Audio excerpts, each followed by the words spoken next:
Good afternoon everyone, and as always very welcome in Djuma Game Reserve in South Africa, Sabi Sands. Apologies for being a little bit late.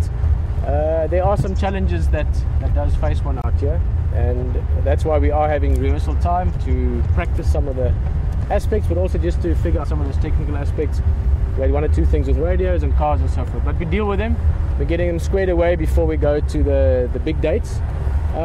Beautiful afternoon, overcast. We actually expected rain already from the weather predictions, but also just it really felt like it. It's been very hot. Earlier it was about 40 degrees Celsius, which is about, in if you would say in American, 104 degrees Fahrenheit. So proper hot, quite humid as well.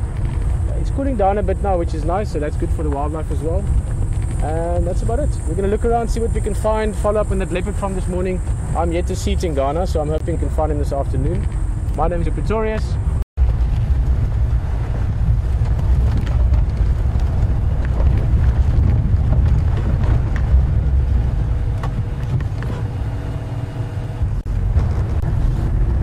Drainage line is what everyone calls little, they're not even riverbeds, just little where water runs through.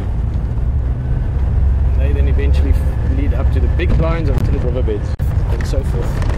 Oh.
Today.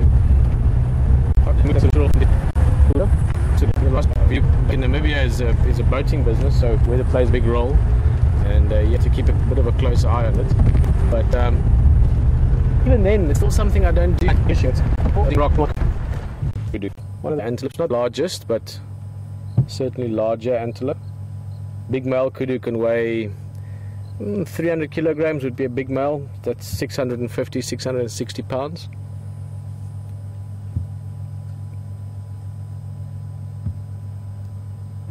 Yeah, they're walking. I'd like to shut with the body a little, so and taking a bit of lines help to make them a little bit less visible. And when they stand dead still, you can go right past them without seeing anything.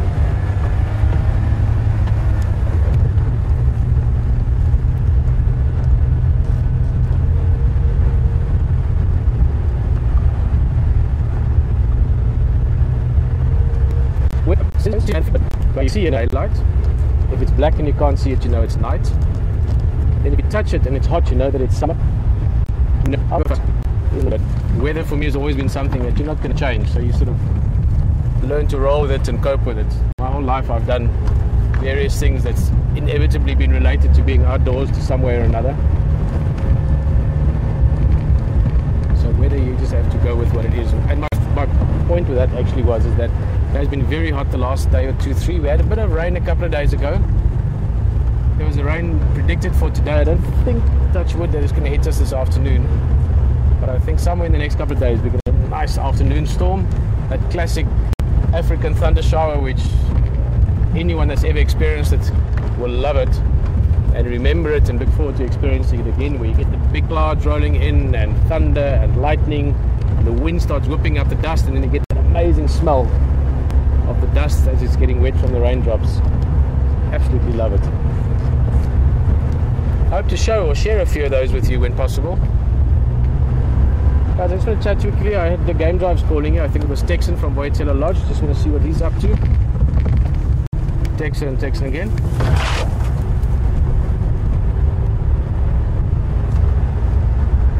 Afternoon text, and just a quick radio check. How do you read me?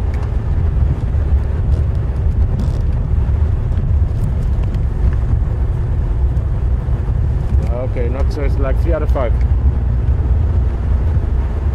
Okay, come on for you. I'm up here.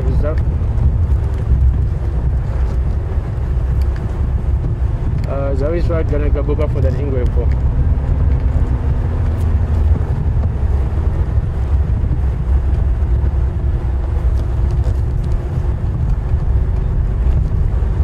I'm actually on almost Impala plain side, close to the mast.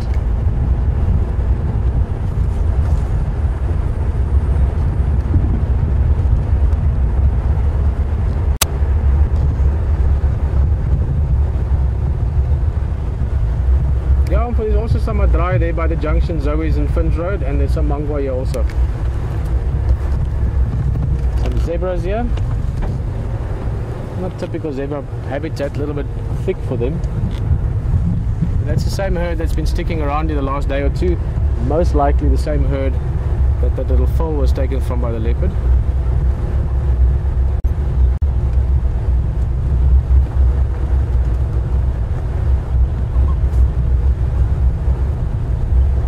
Shot before.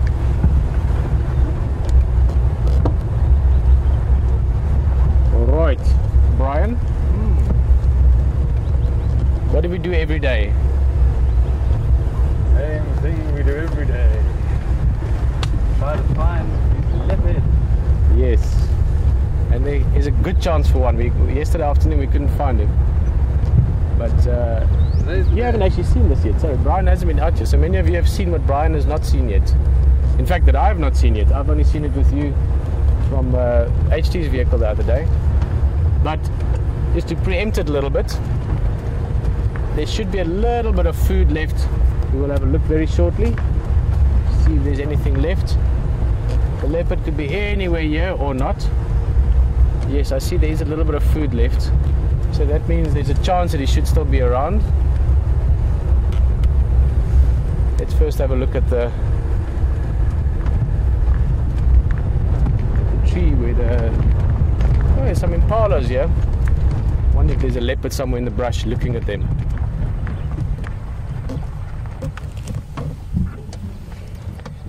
There's a little bachelor group, all male impalas.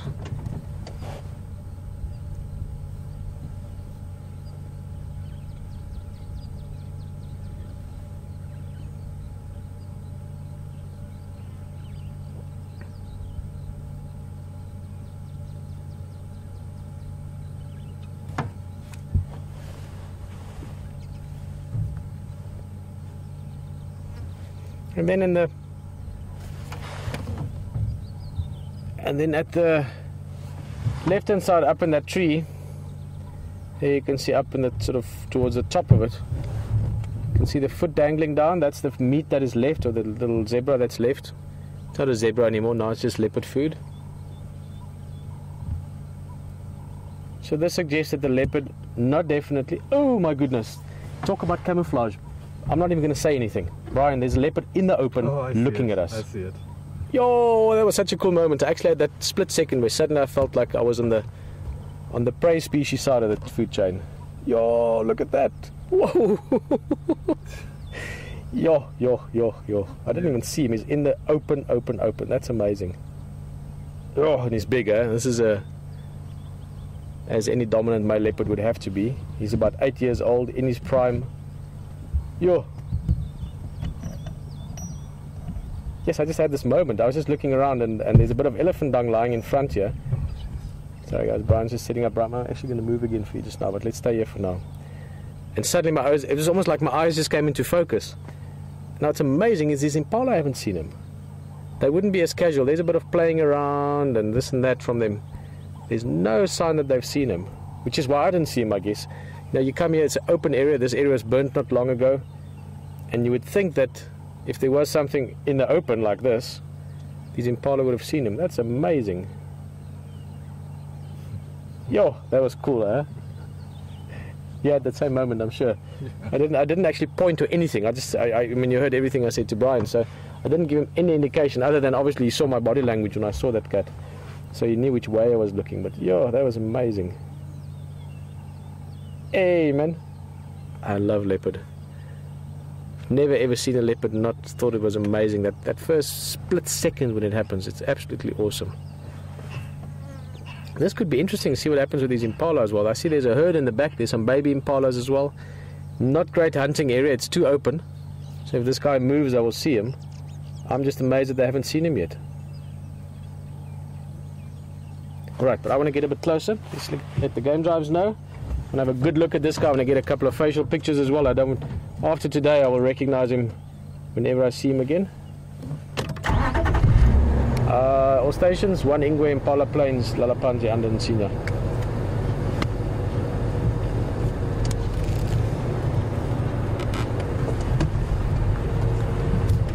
Impala Plains at the Bamba, but just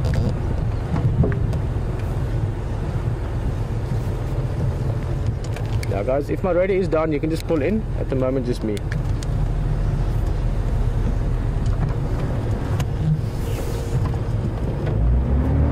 Yeah, just Kusue and Senior, just Lalapan. Oh, look at him. Amazing. Actually, I'm thinking, Brian, I'm going to reverse in a little bit. What I really hope happens is that at some stage you'll go back up to that food. And when it does that, you'll see him climb up that tree, which will be beautiful, because leopards, when they climb trees, they just look like a flowing river of movement. I don't know how to explain it. It's a beautiful thing to see.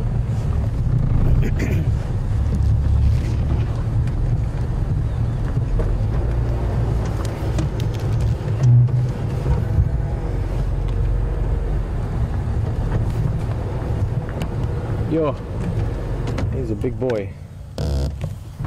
He'd be a good 75, 80 kilograms probably, 160, 180 pounds. Very close to or the same weight as what I weigh.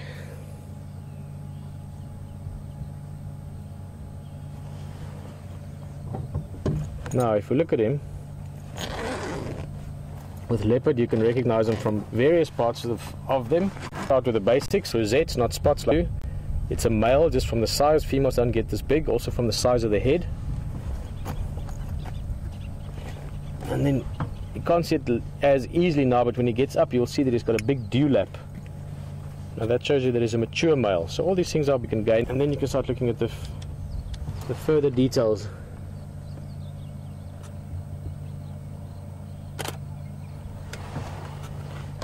Facial markings. And we will certainly remember him after this. You can see there on his upper lip. For years I found myself liking more and more, just finding some kind of one pattern on the face that I really can memorize or remember easily. And we saw a few the other day, but I'm going to spend a bit of time at it this afternoon and look at that and find a few things that we can recognize him from.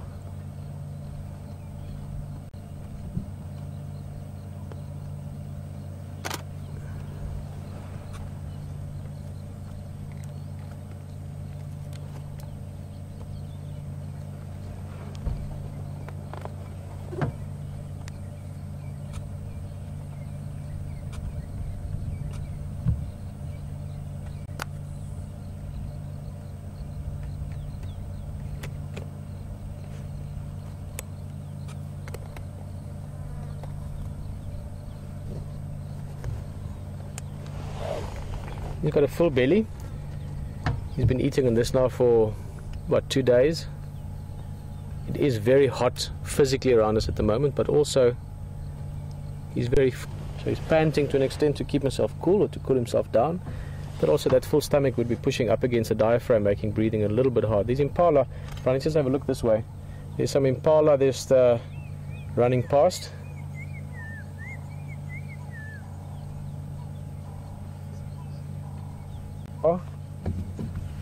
But in the area, just to see that they actually are around him here, and he's keeping a bit of an eye on them. There you can see them just in the back. Now that's probably in terms of distance about 60 meters or so. But he's looking around a little bit. Possible that now hunting is not at the top of his priorities at the moment, but if if they were to come close, he'd certainly take the opportunity. The instinct of the hunter is always alive, always ready.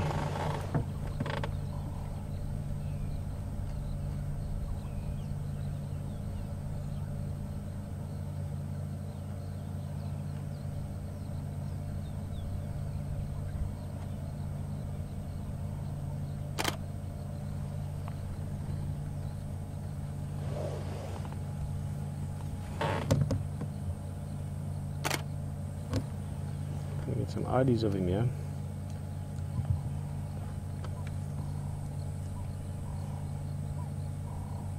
Oh, he's a big boy. No, he's all muscle, all solid.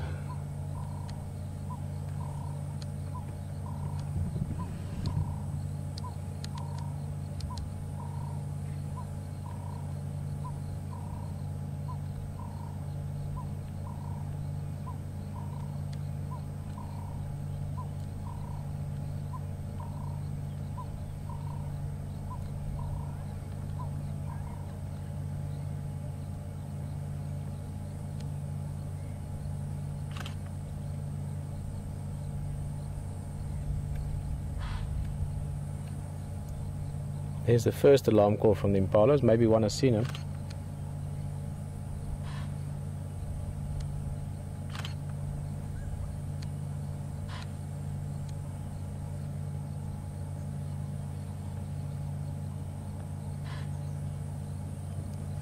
It's interesting though, they're so far away. The one that is alarm calling is far away from where this leopard is. I don't actually think they've seen him. The angle just doesn't make sense.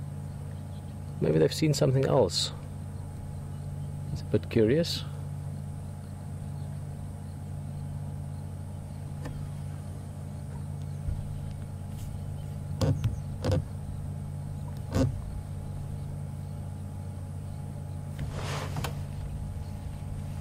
And this just highlights again the beauty of this area that we're in. The type of wildlife you can experience and see is just amazing. This leopard is lying 15-20 meters from us, in 20 yards or so. And he's just turned his back on us. It's looking that way, giving a sort of a peek towards the impalas, and totally unconcerned by us. Very few animals will turn their backs on other animals at close proximity if they're not 100% comfortable with knowing that nothing will happen to bother them.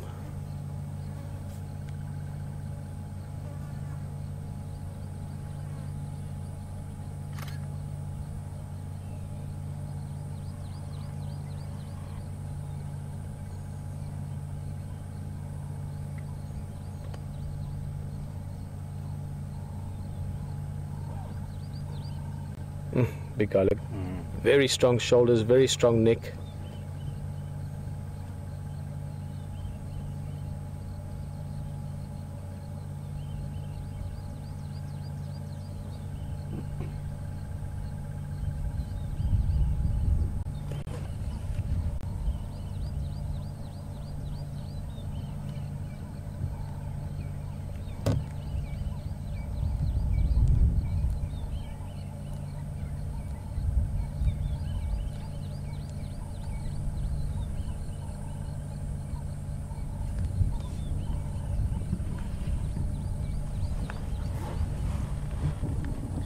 There's one Madoda Ingwe Impala plains at the Bamba still.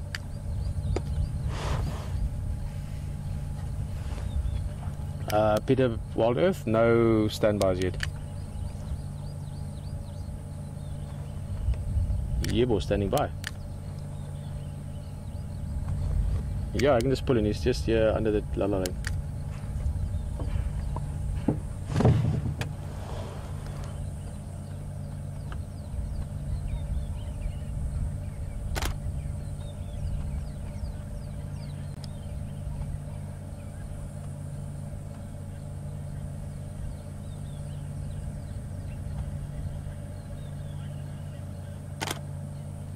He's just having a little look up at the tree there, that's good.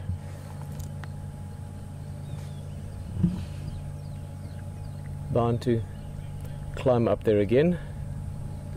I hope it's while we are here. Big yawn is normally also a good sign. A little bit more breathing and sometimes a sort of a preempting to getting. Brian, I think on our port side will be good, but wherever you like. Yeah, he's just there. Let's get maybe this side. How's it going? We didn't actually see him. We stopped here. There were a bunch of impala playing here. Yeah. And then you know when something suddenly comes into focus. Yeah. We were like, oh, there's a leopard. Yeah, and he's so chill. I mean, this one's so relaxed. Yeah, I know, he's awesome. Huh? It's the first time I'm seeing him, so. He just rocks, Yeah, this is Ryan joining us with his guest. He's from Arathusa Lodge, which is the other area that we traverse or drive around in as well. He's the head ranger there. And you can just see the way he spoke there. He loves this leopard as well.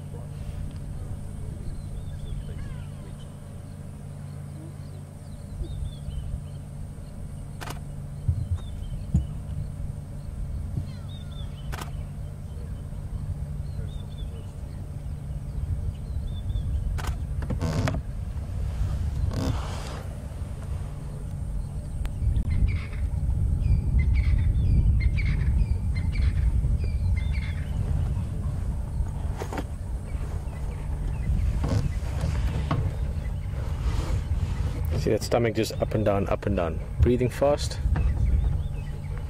Hot from all the food in his stomach. Happier. Low, but probably by some time. He'll finish this food and then he'll get active again. He is a dominant male leopard. He is on the periphery of his territory here, so he needs to cover some ground again. You always have to be vigilant as a dominant to control your boundaries. Scent mark, calling as well. They do this beautiful sound. Like a deep, you can explain it like a saw, sawing through old hard wood, sort of sawing call that they make it, especially at night that you hear it sometimes, very, almost eerie.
Again, to recap which leopard this is, most of the leopard in this area would be known, but normally they don't stick around much because there's a fairly high density of leopards here. So this is a male, he's known as Tingana, and he got the name because of his early days when they started seeing him, he was a little bit shy.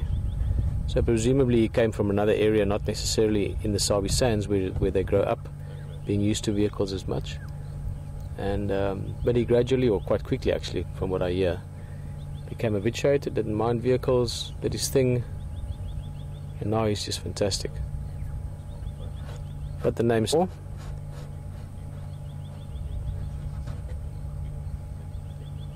Tingana, Tingana.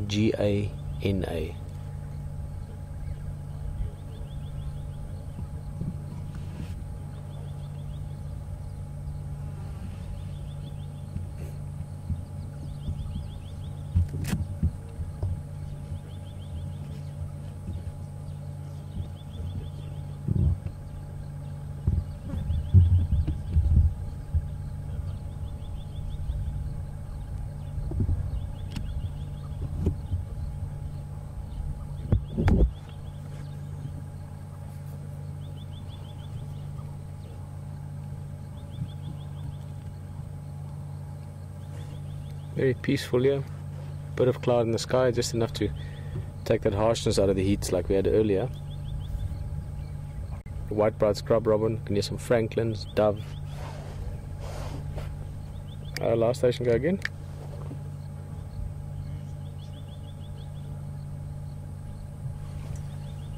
You're breaking up a lot, but if you can copy me, I'm on Ingwe Lock, space for one. Two more, you can pull in Impala planes, no problem.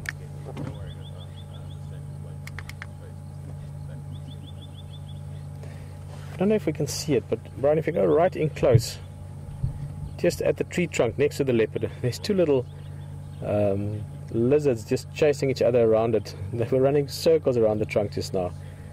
Just thought it's quite funny if you consider that it's right next to the leopard.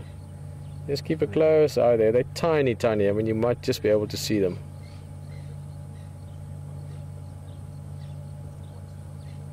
I'm wondering what's going on here. Remember earlier the impalas a few alarm calls, and I said it couldn't be because of Tingana over here. It was the angle was wrong. They couldn't have seen him. And I'm now hearing Franklin's alarm calling there as well. Just makes you wonder.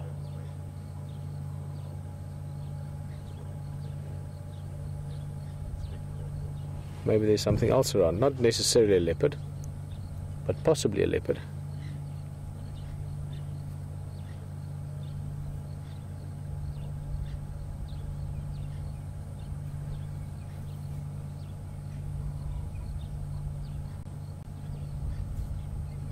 Would be interesting because the breeze, it's not much of a breeze, but there's a little bit of a breeze, sort of a northwesterly, which means it's blowing from us in the direction of where I'm hearing those alarm calls, where the franklins are calling.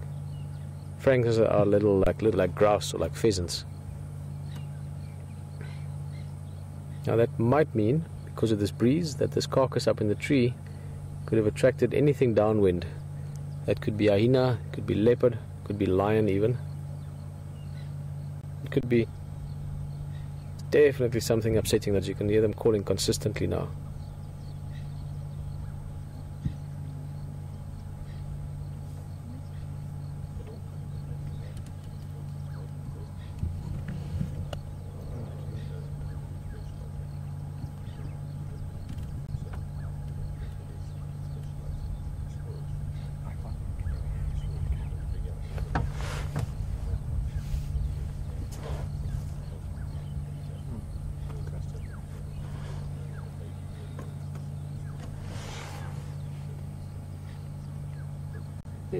Lazy days.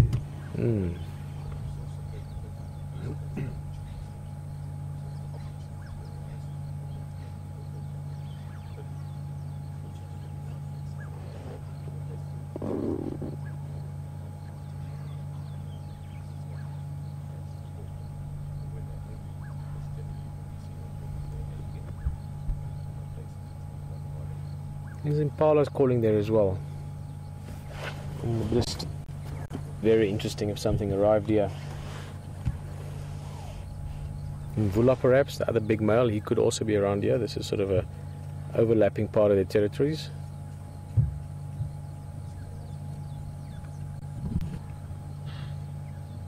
There's the other impala calling as well. Something's going on.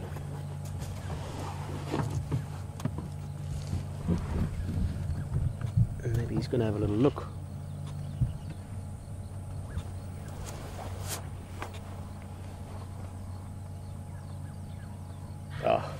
Last night I was pointing there exactly where he's standing now, saying, I wonder if if the leopard could walk through that gap. But he's certainly seen whatever, or was paying attention to whatever there was.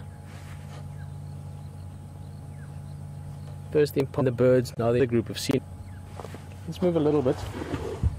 I think there's something else coming, huh? Hi? Yeah. I hope it's something big. Setting it back. Have a look on that. What could it be? Hiding on the other side of the tree.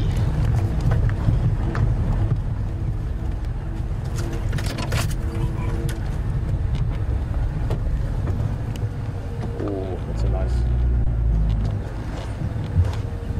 That's a sweet drive.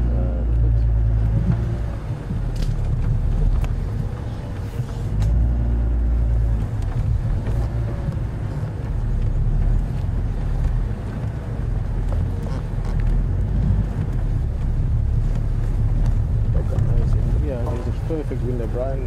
That is a great view. Wow! Trees behind him on the termite mound. Just in front of me. Is it? Yep. Try to stop past the twig. Twig. No, man, there's no twig in front of you.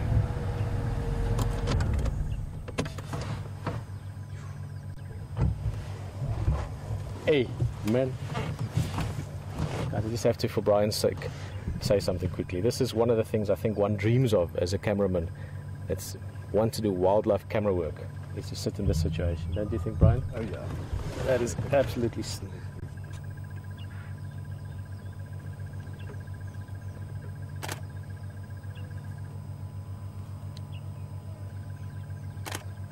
Hey. You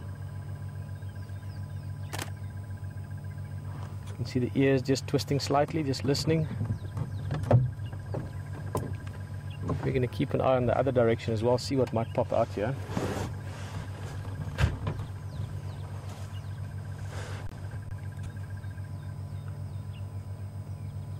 His tail is twirled up on the branch behind him.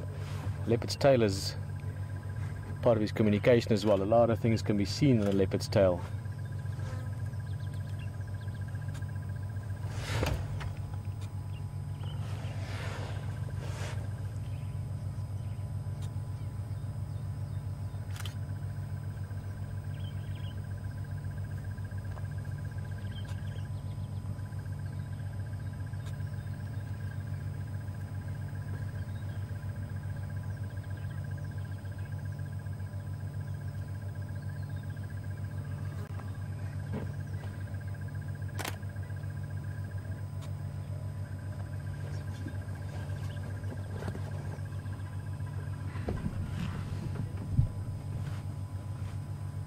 Craig is just under Shadula, you can just pull in where you've got a gap.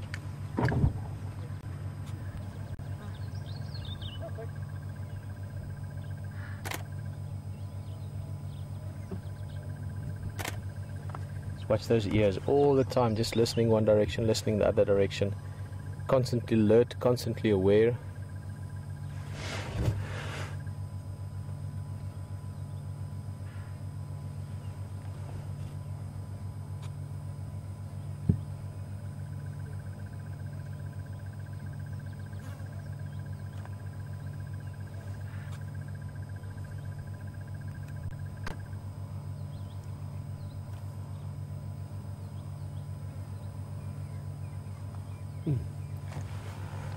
Amazing animal, such a beautiful animal.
Changing his view a bit. He's looking around. What's also interesting is he didn't try and hide. When he picked up that there might be something about him, it could be anything. He went and put himself in a termite mound where he can see better, but also where he's visual. A dominant male. He's not concerned about anything else that might walk in here. If it's lions, he'll just avoid them. He'll jump up in the tree.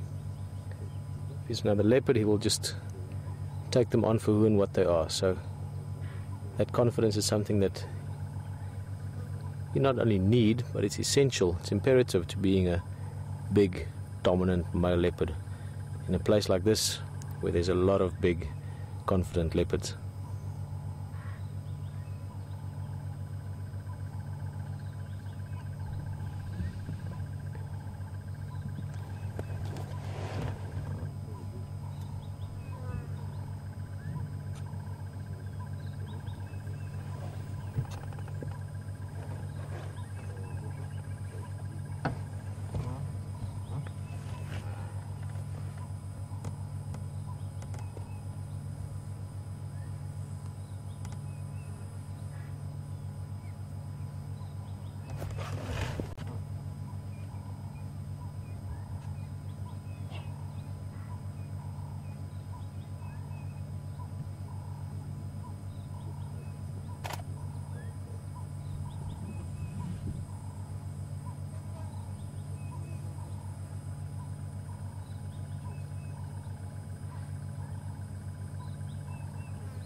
Right. Thank you.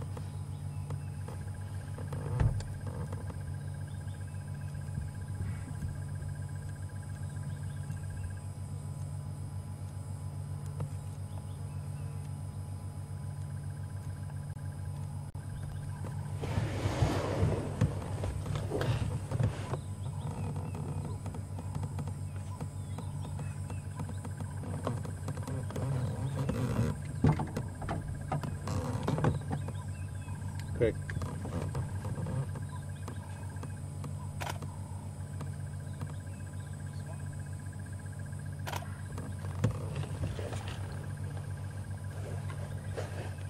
Getting one or two pictures of the guides here. It's always so nice to see people at such a sighting, you know. The guests in the back all look mesmerized and in wonder and lots of, you know, good faces, but the guys are always so happy, you know. They know that they're showing something extremely beautiful to their guests. And especially a sighting like this, I mean, you cannot ask for it to be better than this.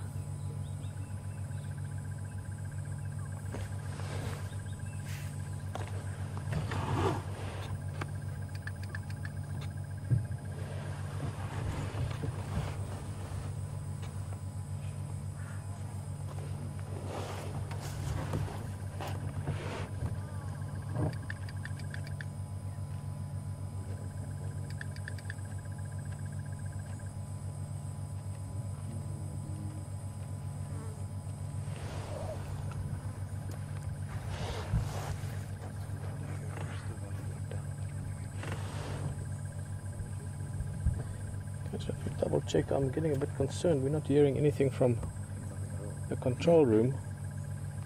Will and Alex, I want to make sure you guys are alright there, that something hasn't snuck up on you.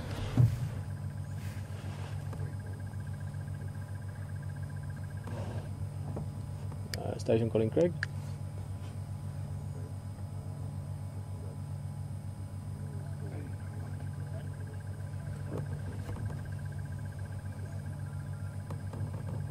Ryan, I'll pull out, sir.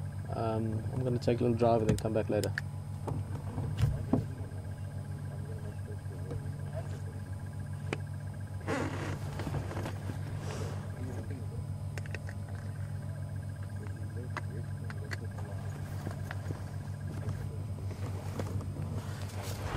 Okay guys, we're going to just move on a little bit. We're going to come back here again definitely, but there's another few vehicles that want to have a look as well. And I'm getting a bit concerned about the control and radio.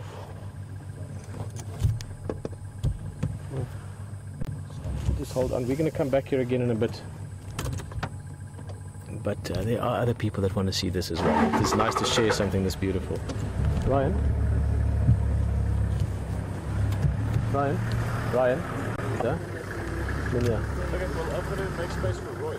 Oh, is it? Okay, cool. Yeah. We'll just take a little drive and I'll come back again in a bit, so. Okay, yeah. Right. Then you'll probably be able to get Roy here too. It's just about as nice as it can get, huh? Yeah, I can just see places like this. Yes, of course.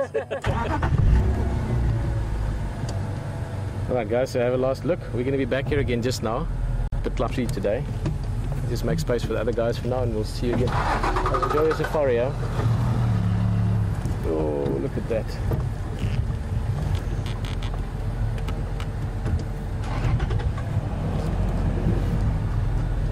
Make space here for the other vehicles.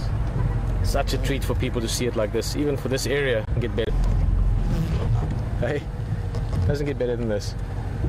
Yeah. Enjoy guys, see you in a bit, huh?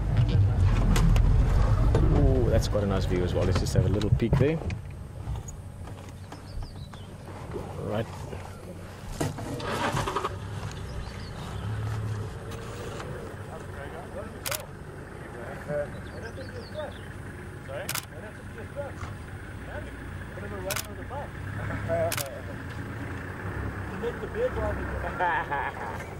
I like to give my cars character.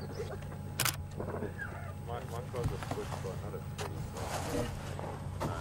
This is all pre-me, dude. So she goes in for some love next week. Yes, Will, we've got you. Dude, panel beating. Excited, man. Car's doing six.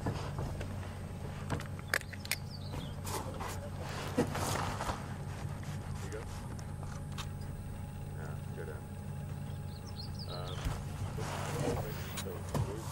Alright, well, we're going to come back again. Absolutely stunning. Just get away from here a little bit. Oh, that's a beautiful setting, huh?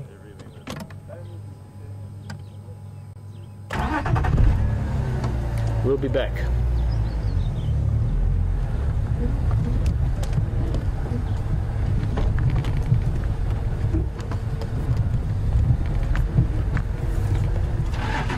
Well guys, just as I said, I want to just check our radio comms as well. We had something changed and installed today, so I'm just going to go back up a little bit higher, see what we can do there.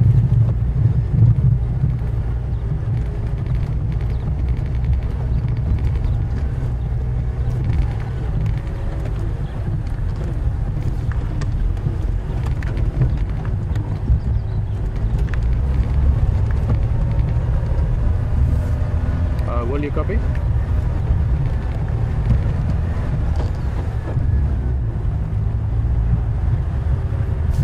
Oh, unbelievable to see it like that. Big, beautiful leopard. We are definitely going to come back here. There's just one or two vehicles want to come have a look, and there should be a bit of space again. So don't go away. Or if you've got friends that haven't seen a leopard before, get them over. We are going to go back there again not long from now.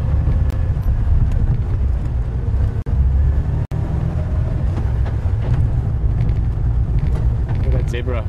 Ah, he's gonna run. He's just hiding perfectly in the bushes there.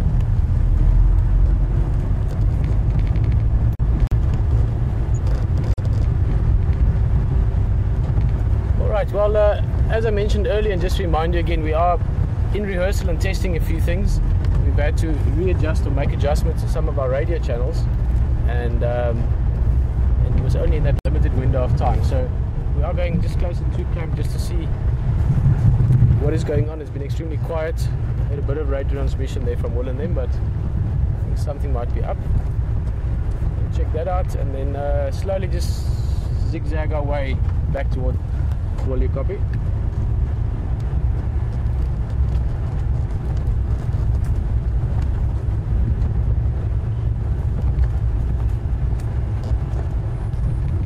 Right, if you guys can copy me, I'm getting broken transmission from you. We're coming closer to camp.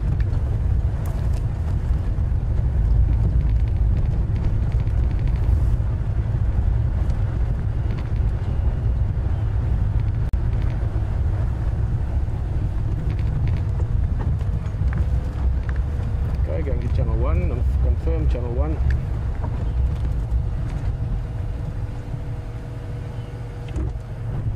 pilot standing by.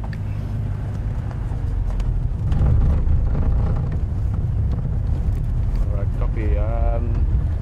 We're gonna just drive along a little bit and then slowly make our way back towards that Ingwe again.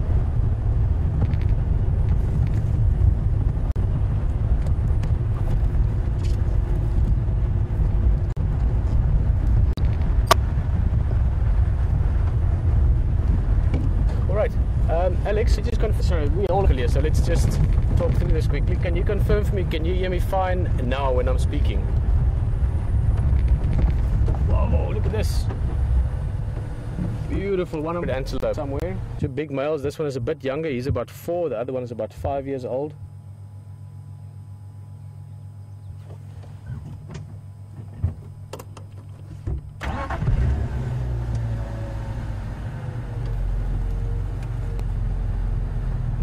Okay, well that's good news. Beautiful kudu. We've got a little drive. Will and Alex, I can now hear you. I was worried earlier. But what a leopard. Woof. It was beautiful, beautiful to see. I'm sure you guys enjoyed it just as much as us. I can hear you 100% now. And for the sake of communications, guys, everyone, wherever you are in the world, as I said, we are to pass on again on this way. It is sometimes strange for me to talk to them on the radio if they're sitting with us on the vehicle.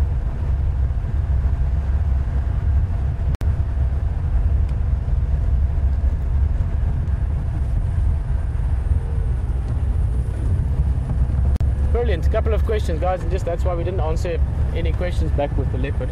I was a bit mesmerized, so it took us a while to really realize that there was nothing happening on the radio.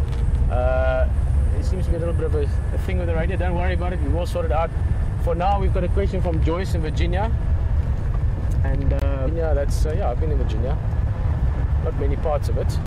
But Joyce is just asking, would lion bother with leopard or bother the leopard? Yeah, yes and no.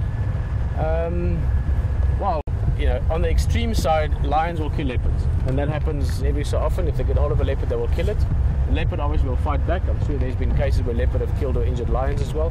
They don't like each other. They compete for similar resources. There's not a lot of love lost between the various predators, especially your apex predators, the sort of the guys that are at the top of the food chain. But it's not like lions will go hunting leopard. It's more if they bump into each other. In that specific scenario that we have back there with Tingana, which we will go back to not long from now, I promise you, lions might come past. There's food, so if there's food they might go and try and steal it, but in that case it's quite high up in a tree, so most of the time leopards put the food in such a place, in such a way that lions can't get to it. But I have seen it. I've had an amazing experience once just a little bit north of the camp here where a big male, I'm trying to remember, maybe one of you can remember that have been joining us for the drives. I think it was Yambili or Dan, but I could be wrong. It was a big male if I remember correctly. They had an impala up in the tree, high up, and one of the lions, again I can't remember, I think the Kuhuma pride probably, or the Styx pride, they managed to get up the tree. It was a massive climb. I mean, they were 6-7 meters from the ground. We're talking 20 feet, 25 feet, and they stole the carcass. It's not the best place for lions to go. Lions are not as leopards are around. It looks like they're flying. For lions, a little bit more difficult. They also weigh a lot more. You can imagine a 150, 200 kilogram lion. If they fall 5 or 6 meters, no matter how agile you are, you're going to hit the ground hard. So once they're up in the trees, lions can't really bother leopard too much. But yeah, they'll steal food from them if they can. As I said, not best friends, lions and leopards.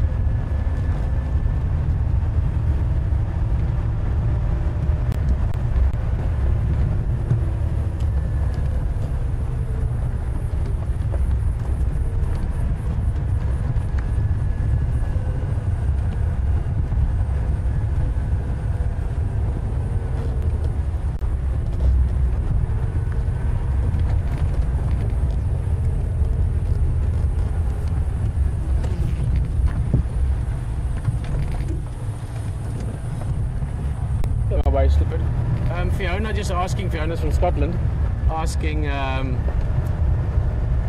something along the same lines as what we just discussed. Sorry, I thought I saw something there. Would the leopard ever leave the kill, and would other predators take the food from him? Question, the first part, yes, other predators will take it from a leopard if they can, obviously. It's not necessarily possible. That's why they hide it up in trees often. And lion would definitely take the food from a leopard if they can. They do so often. And also wild dogs might, it's not really what they do, but it could happen. But lion and hyena would be the two most threatening species for leopard in terms of, well, general sort of safety as well, but in terms of stealing their food. In terms of would the leopard ever leave the kill? Yeah, well, if something took it from him, they would certainly he would go away. Look at this. Hey, it is an elephant. Hello, mister. The young bull, they can be a lot of fun at this age. It's a sort of a... you could almost compare it to a human in terms of age. A teenager, so a lot of swagger in his step, and you can see the head shaking, and he's like, hey man, I'm the man. There we go. Oh, I love that. Hello. Good afternoon. He's basically asking us, what's our story? We're just sitting here nice and quietly, minding our own business. Engine is switched off, not a lot of noise. So he's saying, okay, well, we're not here to compete with him, but he's a bit of a... I like it when they're like that. I could see it as soon as we came up to him. Just the way he was holding his head, the way his posture was, the way he was moving. You could see that he was up for a little bit of this. On he goes again. That was awesome. 1 minute. Thank you. Looks like he's making his way probably down towards Gowrie Dam. It's nice and hot. He's want to get some water. He's gone into the bush. I'm not going to follow him, even though he might be in a playful mood, but it's not the perfect habitat to follow around. I've got a nose in here. We're not going to follow him, but I think bits of interaction, so to speak, just to sort of, yeah, there we go. Just to ask us what our story is. There we go. Hey, big guy.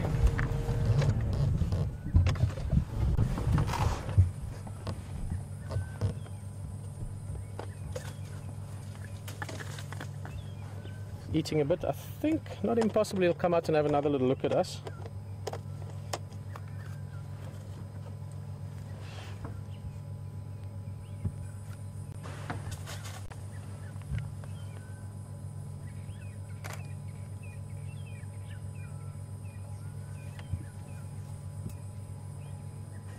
Or not.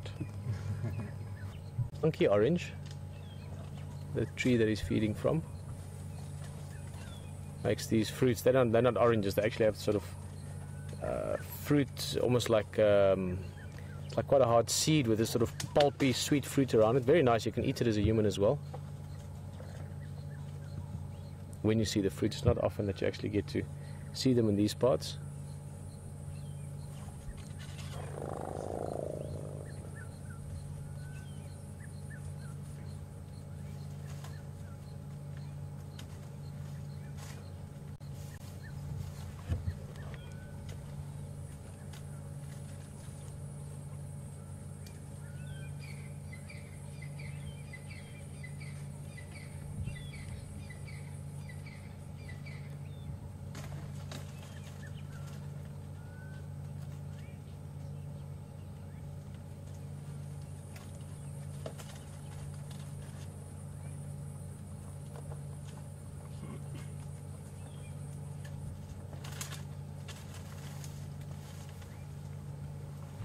And that is how easy an elephant can disappear behind a tree.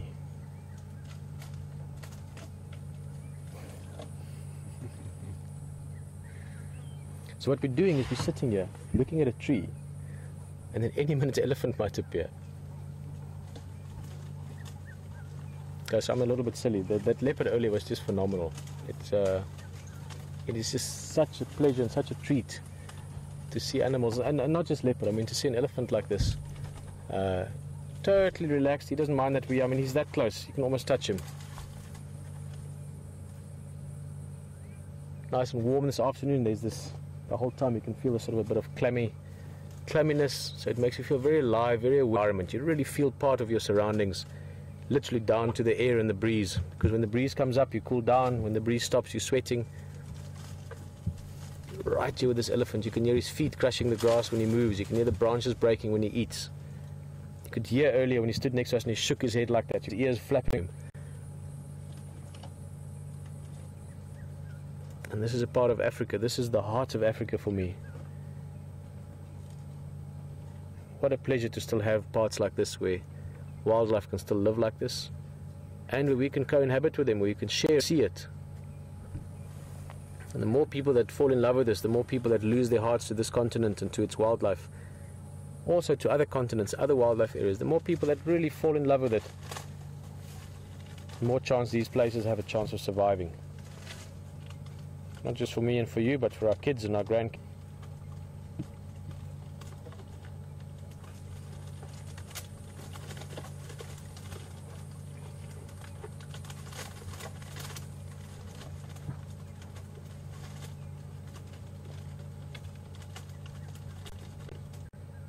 He's trying to climb this tree. Yeah, he's getting to the top branches there, getting to the good bits.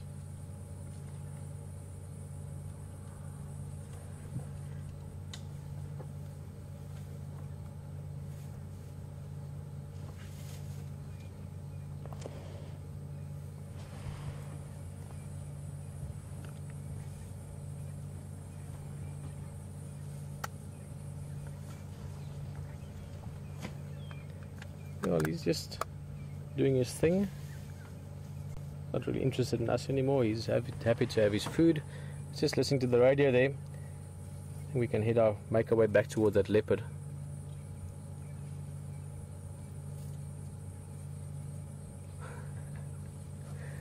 Amazing tools, those trunks.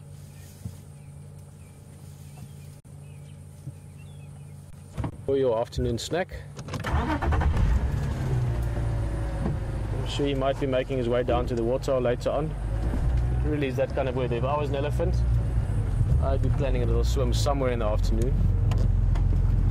Cool down a bit. Well, I'm glad we took a little drive. Yeah. Change of scenery. For those of you that maybe just joined us, I said earlier, call your friends. Let them know we're going to be seeing a leopard very soon. Don't want to promise it, anything again can happen. Trust me, I've learned that lesson in my life. Change, but again, this eagle. It looks like a Wahlberg's eagle to me. Get many different species of bird in this different area. This is not a very large eagle. So yeah, it looks to me like a Wahlberg's.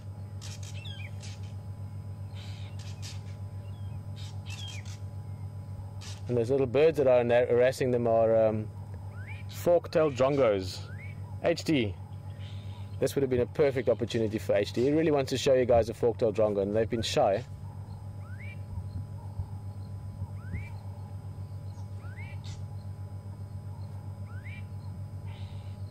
Yo, going right close there.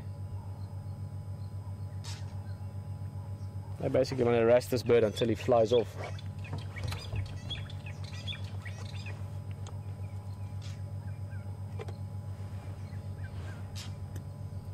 Just dive bombing him. Basically their theory or their plan here is if we annoy this eagle enough, which is potentially a threat to us, he will decide to rather go sit somewhere else. We'll just annoy him out of this area.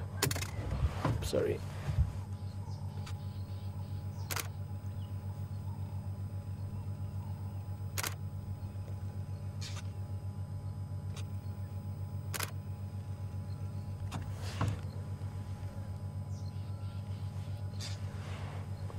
Beautiful view there. Sitting up in a tree called a false marula.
Impala planes coming.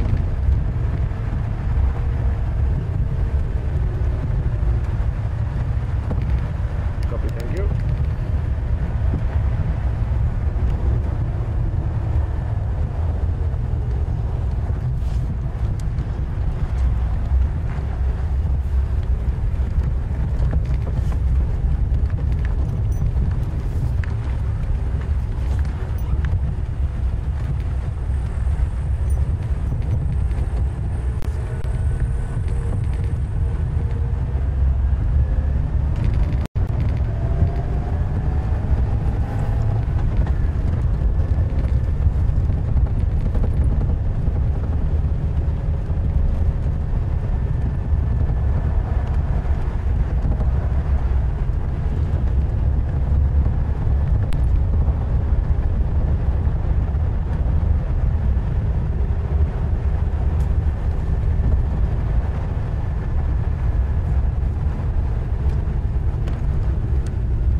That's one way to find an elephant, is you hear the tree breaking as he pushes it over.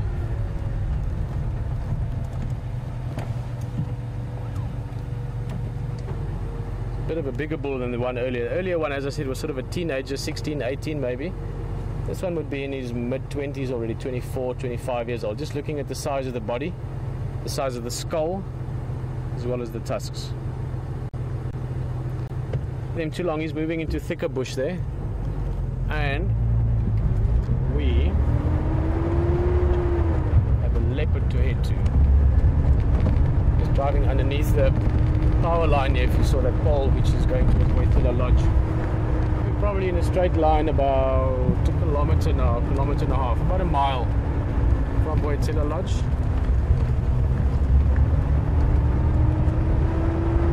Lovely camp.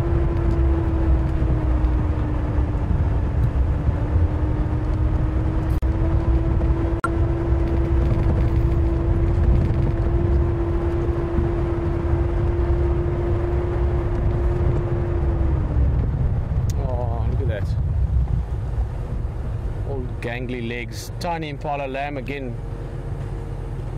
I saw a herd a bit further back, so I would guess that this one is probably going back there to join them. So 24, 48 hours, looking at the way it's running, maybe 48 hours old. Days, not weeks yet, days only.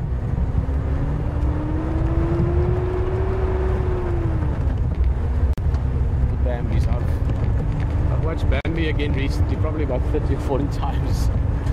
One of my daughter's favorite shows, so the classic Bambi and these tiny little lambs around. I must say, oops, sorry guys, didn't see you there. A couple of hornbills.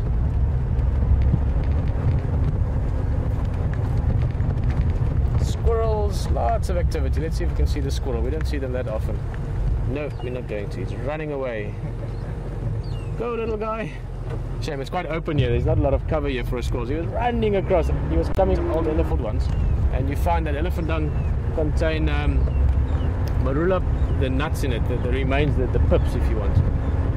Here around February, March this year, you'll see the elephants eating the marulas. And this one had one of those pips, so they run it back to wherever they put it and it's inside, which is very tasty.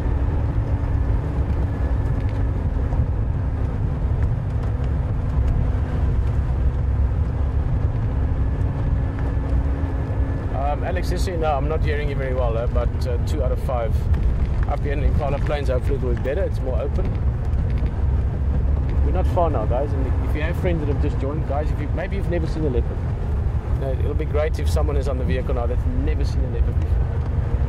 Because trust me, that first moment when you see it, it's amazing. It really is. And I'm I'm getting excited. I've seen a lot of leopard in my life. Just the prospect of going to see a leopard again just now, even though we saw him earlier.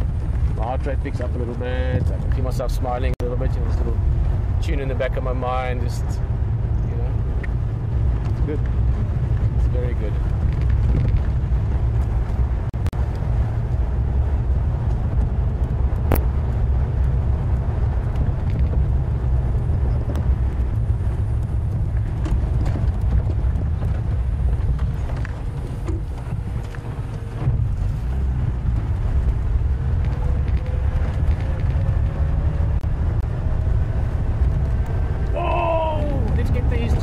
Tree.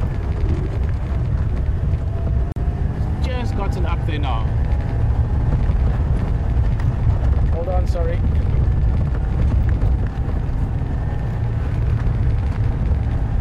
I'm gonna move the... Yo, we must have missed this by seconds. Look at that. That's a leopard.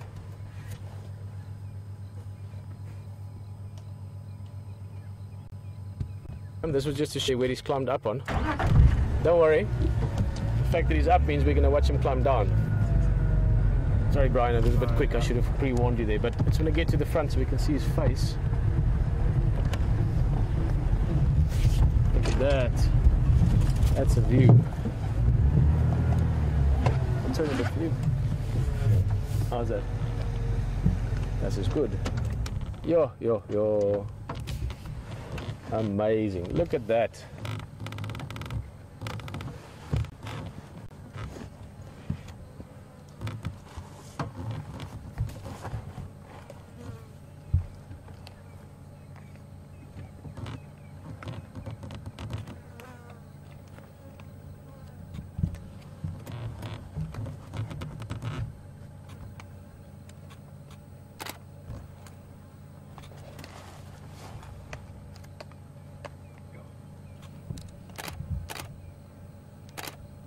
What's he seeing? He's suddenly looking.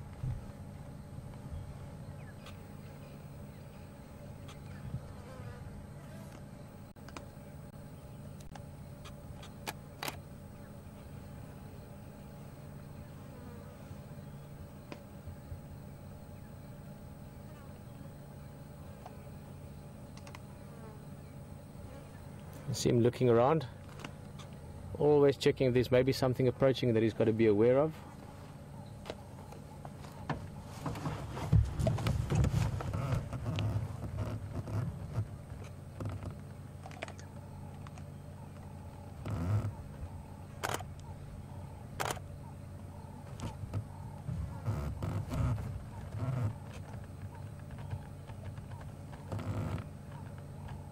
The flies buzzing around the meat.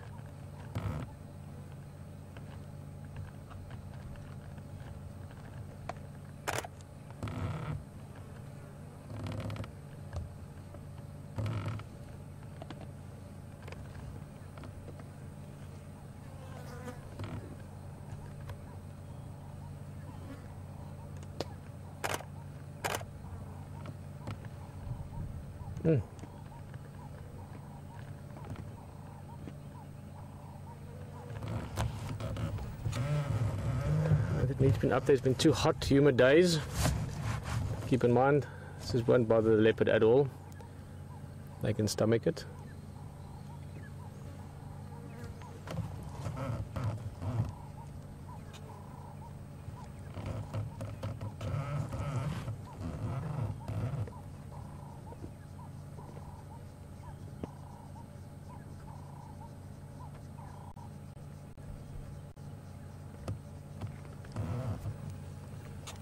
See, he's really working to get in there. He's trying to get to the tissue with his, what you call the carnassial shears, which are the teeth on the side of his mouth. So in the front he's got those long canines, but those are more for the hunting part. Those are to grab hold of the prey, normally in the case of leopard around the throat area, so they can suffocate them, but also pushing of other prey. Eating partial shears to cut through the meat.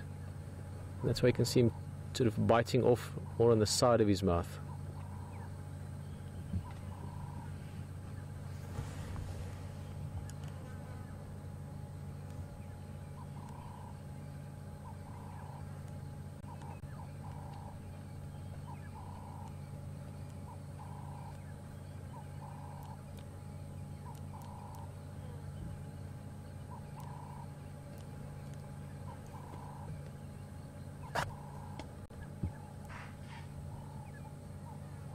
listening. Impalas were calling behind us. You could probably just hear them in the distance. He was giving a quick check that way as well.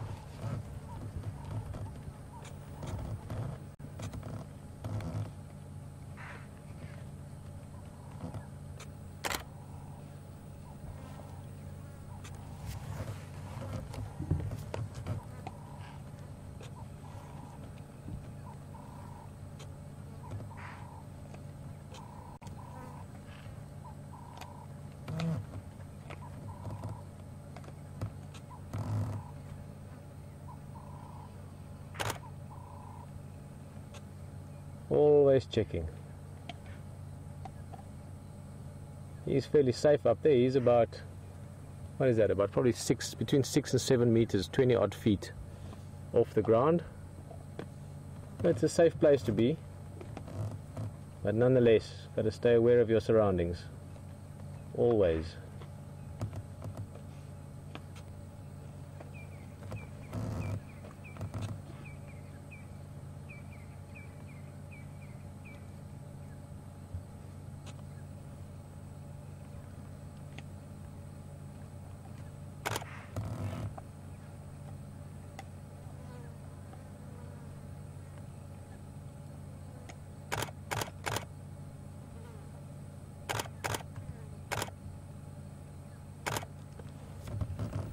Checking, looking, listening, eating.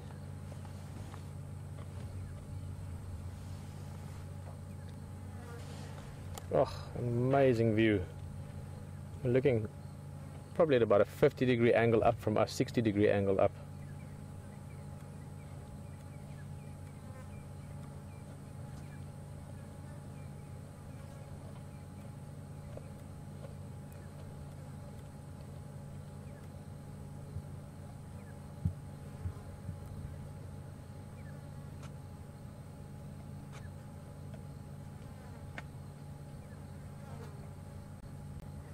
Paula's still calling, but in this case, I mean, we've been away for a bit now. Earlier there was something else bothering them, but excuse me, this is almost certainly because of this guy. He's up in a tree now, he's clearly visible.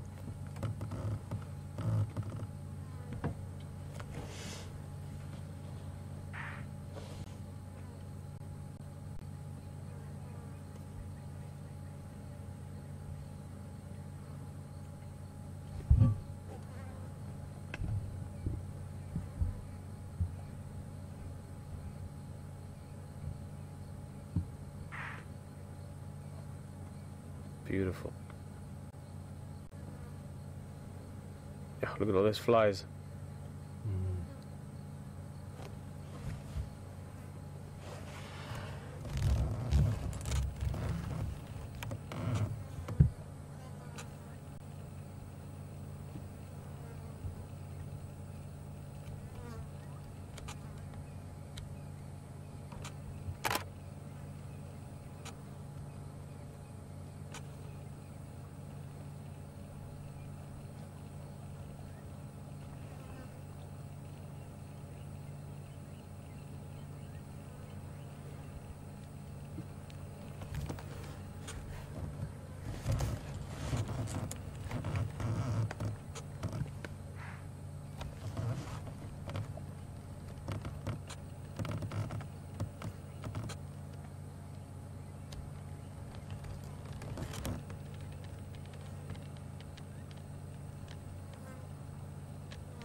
Amazing lights. I love watching leopards up in trees for many reasons.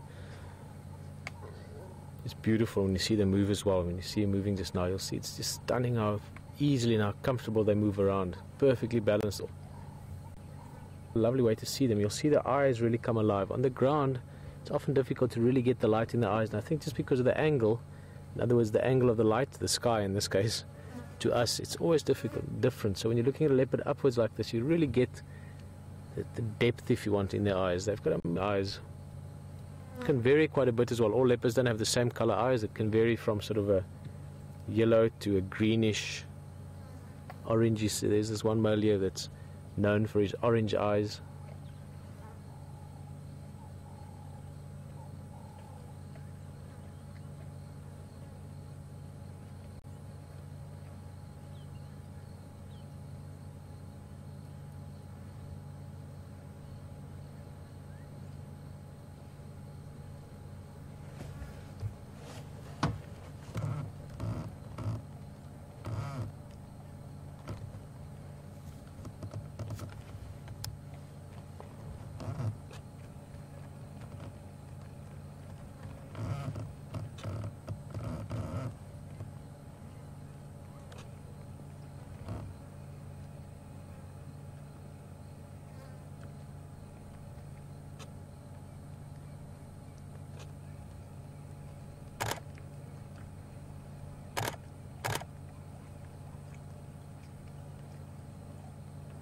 You can really see how he's using those carnassial shears. He's in fact eating next to the heart there. You can see the aorta. Look at that.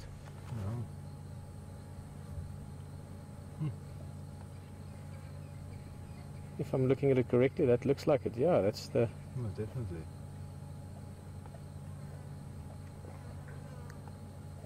Normally the heart and the liver are some of the things they eat right in the beginning. It depends on what, what side they start from. And again, in the case of a leopard, he's got the food up in a safe place, so he's not rushed. He can feed it slowly.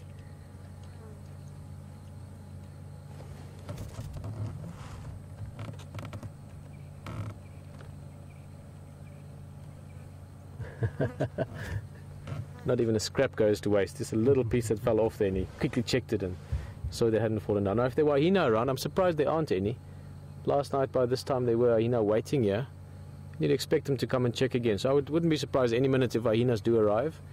They'd be catching those little scraps as it falls down.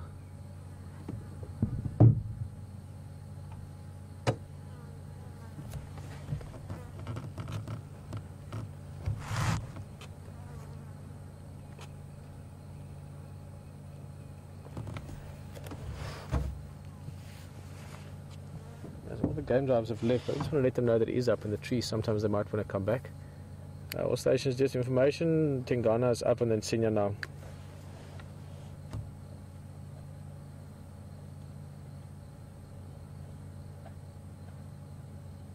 He's now in the flat.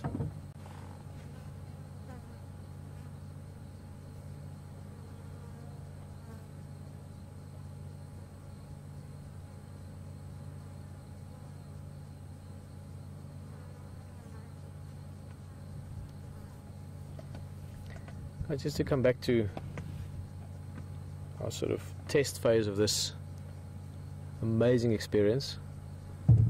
Alex, you guys just I'm not getting anything on the radio from you. I presume there's something not right.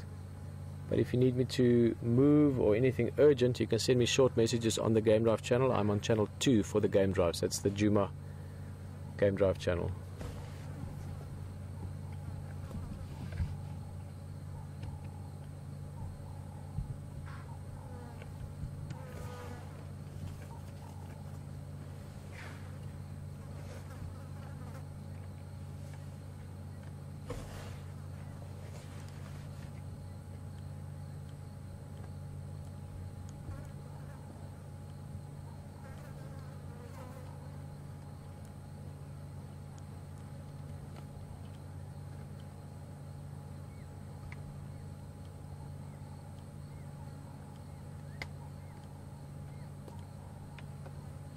Another little scrap that fell down, another little scrap. Those would be nice little pickings for hyenas if they were around.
going to move just a little bit. Just could be up there for another little while, but just to give us a slightly different view. But also, he's been having a good feed there, so he might be coming down at some stage, and he's going to come down on the other side of the tree we are. So I would want to, when he's first to move. So slightly different perspective on things.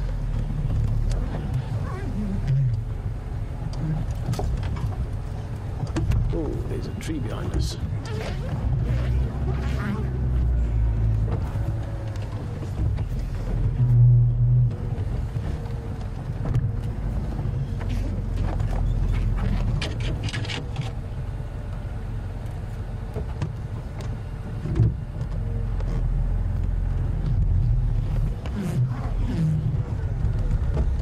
That's lovely. Lovely.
No, we might. I'm just looking there towards the western horizon. We've got some cloud cover.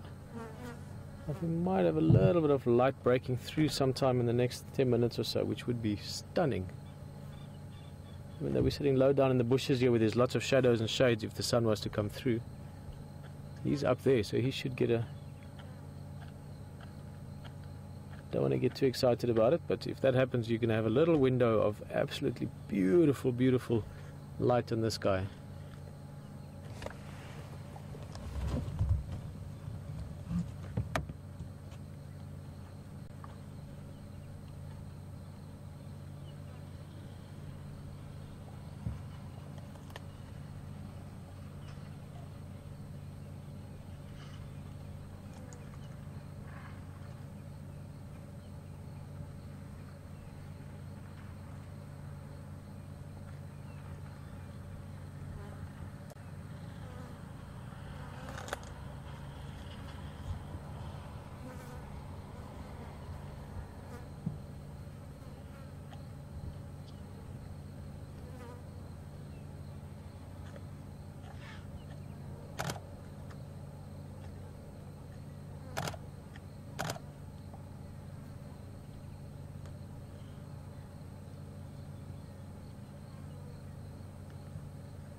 Whoa.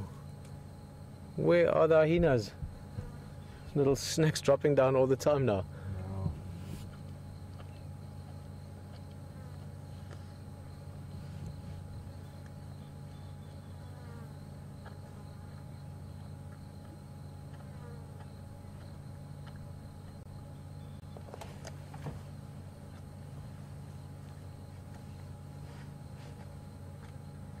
It's just such a beautiful setting. I mean, as we've explained, it is way up in the tree.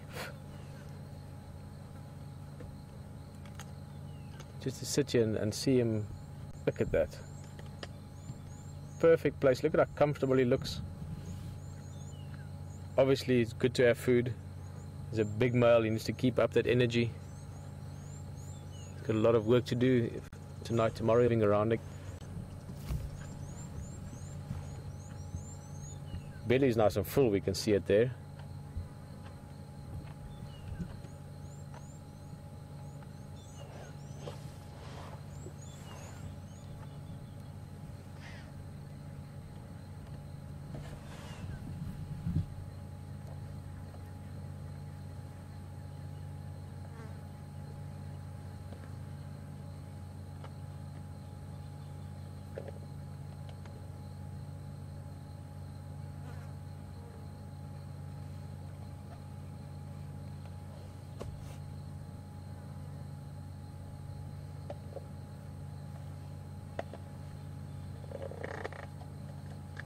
You can hear him crunching into it there.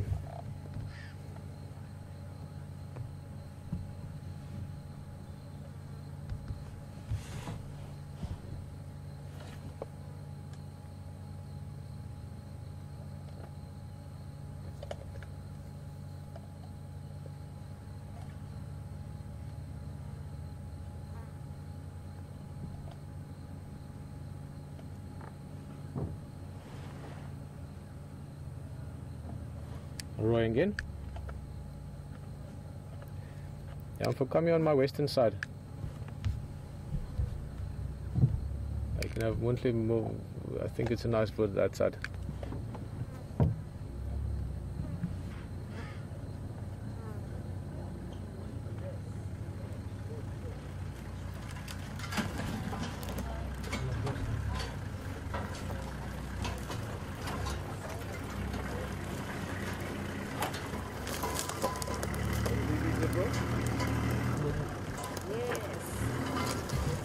I think there it's nice. Huh? Hello. Anywhere you want, but I thought that's nice for the view. The game drive vehicle joining us again. Very happy people on the back. You could hear them going, wow, and yes.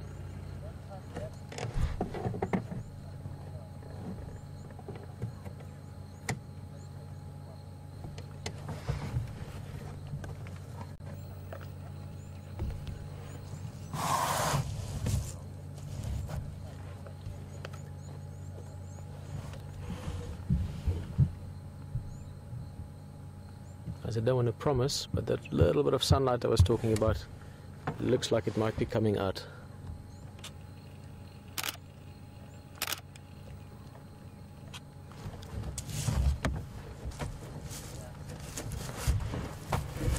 Picture of Roy, yeah, he's one of the guides I've known for years now.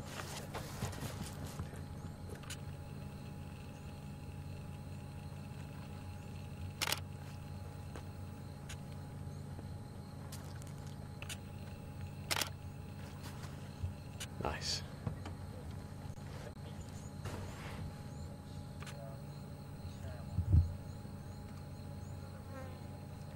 It's going to be only a few seconds of it. It's very late. It's basically sunset coming through. The rays just amazing time of day. The sunset, all the colors and the feelings and emotions that come with it. And to spend that sitting here looking at a leopard, wow.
Another little piece that he doesn't want to lose. See how carefully he picked that up. Don't want to lose a drop.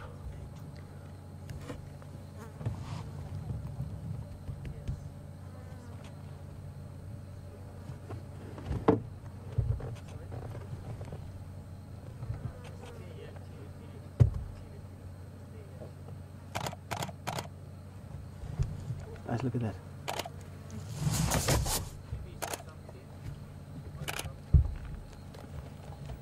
Oh, wow.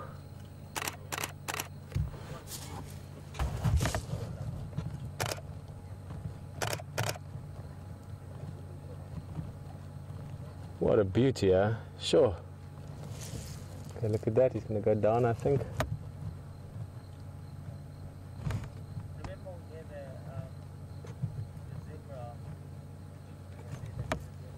Oh no, he's just going to make himself comfortable.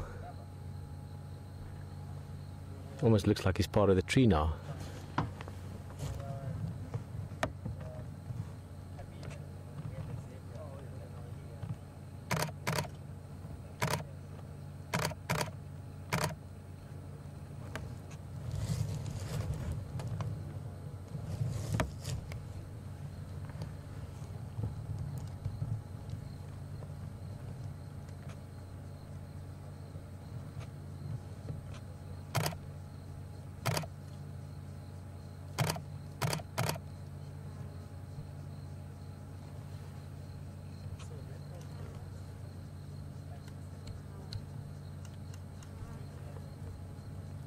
Oh, amazing.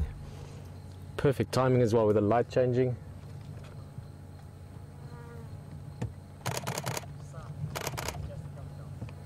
Oh, look at how big he is. Absolutely stunning.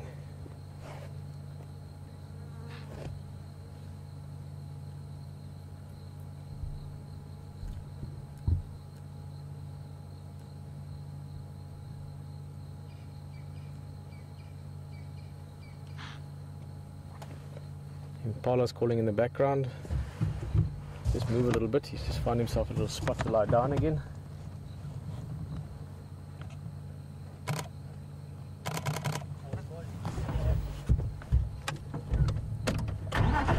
Brian, I'm going to try and get you. I'm not sure, you might be too high there. There's this perfect little window through this gap.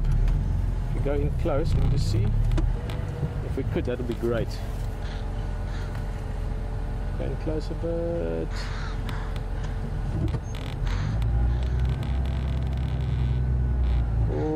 Oh no, almost, just too high. It's actually, let's look at it for a little bit. I quite like that. Impala's going nuts here behind us. No, a little bit too much. But we can get a nice. I'm going to play a little bit of the view here. Look at it this way. How's that? Have to see and just get the perfect spot. No. Well, let's just do the open view. That's also nice. Nothing wrong with that. I'm very alert, very aware. Impala off to our left. He's busy grooming a little bit, cleaning the paws. He's had a good meal. The belly is full again.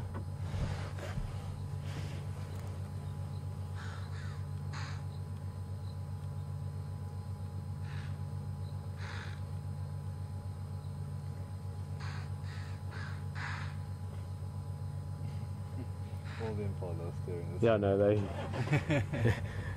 Big news alert. Everybody, there's a leopard.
Yeah, there's impala just going calling, calling, calling.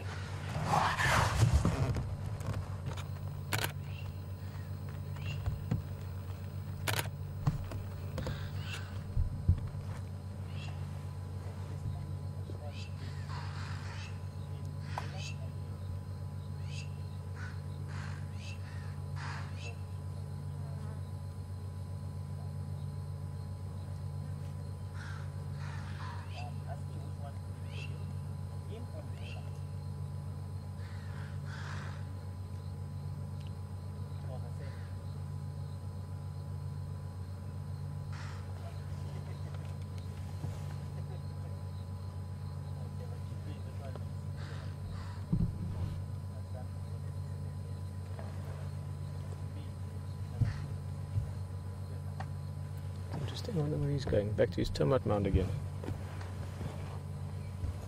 He does like that spot. Oh,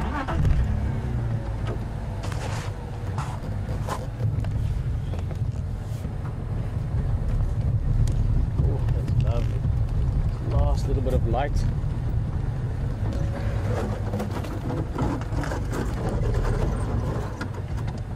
Oh, look at the colors of those dead leaves as well. That's stunning. Look at that framing.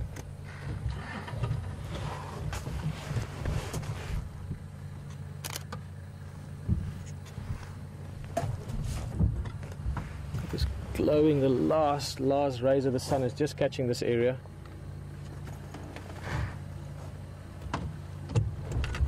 I don't think gorgeous even begins to describe it.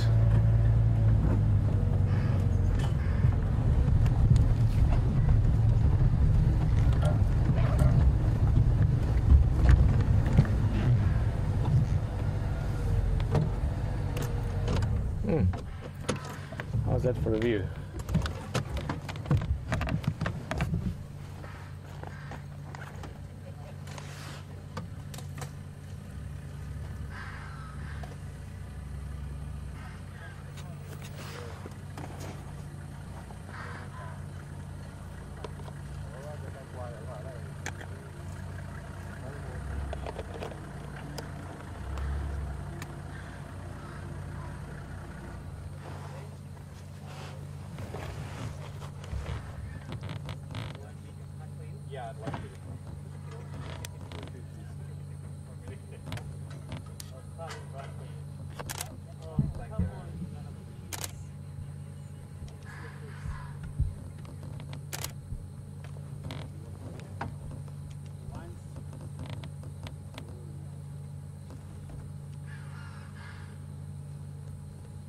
A little bit of his private business.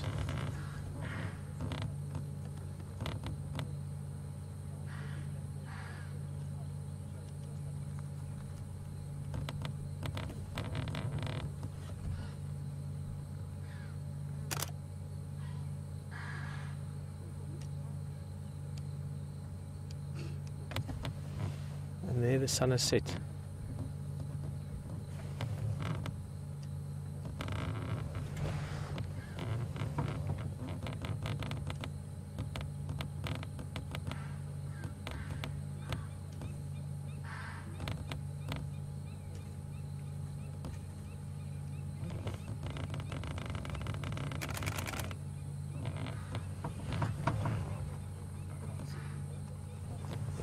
Right behind us now, we can't turn for the moment, it's too close to us. I wonder where he's going actually. It's almost as if he's decided it's time to move on, guys, but what an amazing sighting.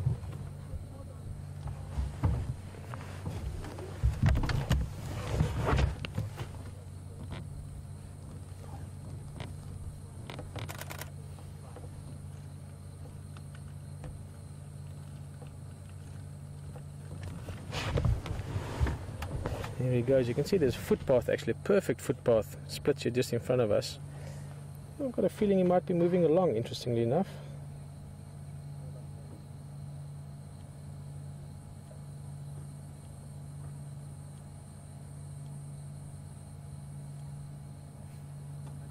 Or not. Got a big belly. Yeah, no, he's very full now.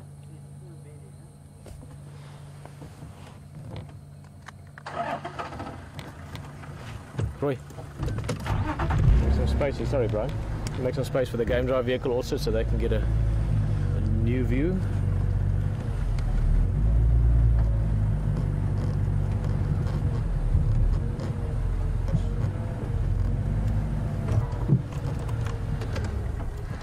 Let's sit back a little bit. We've been so spoiled. It's a beautiful view up in the tree, climbing down, everything. We're going to give these guys the best possible opportunity to get their enjoyment out of it, as they have been. I must say, they've been sitting with us, and every time and now and again I look over and you just see these massive big smiles on their faces.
Fast breathing, full belly.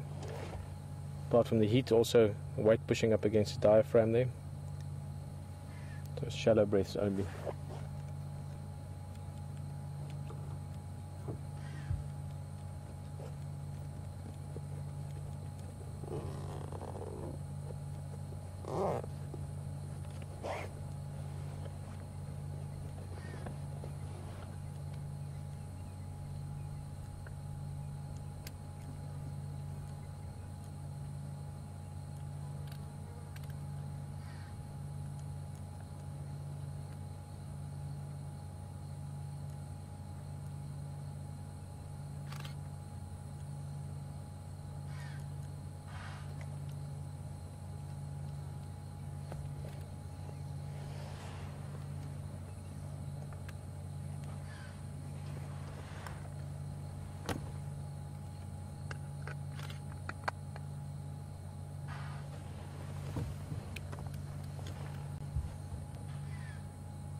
I think that, well, firstly he's going to be doing this for a bit now. A bit of grooming. Leopards are like all predators, but especially like your cats, and even more so than any of the other cats. They are very specific about being very clean. You'll almost never see a leopard dirty. I've seen a leopard dirty a few times, you know, right after a kill, and shortly after you'll see them again and they're perfectly clean. I don't mean days later, I mean hours later.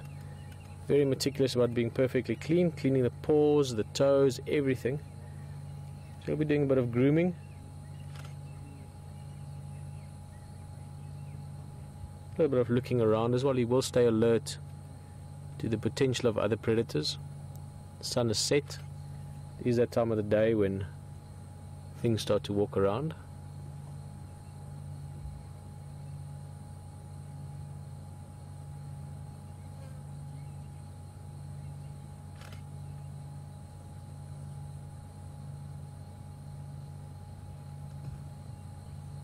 What's he seeing? Suddenly, see how he's looking. Yeah, maybe just a little movement. The impalas are still not too far off. They're out in the open, so they're going to keep an eye on him. Don't think he's going to make any move towards them. Maybe for an after dinner light snack. Yeah, exactly. And after dinner.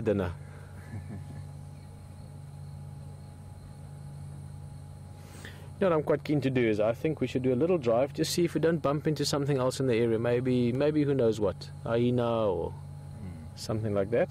He's going to be doing a bit of this, and then we're going to kind of drive it, get closer to our camp.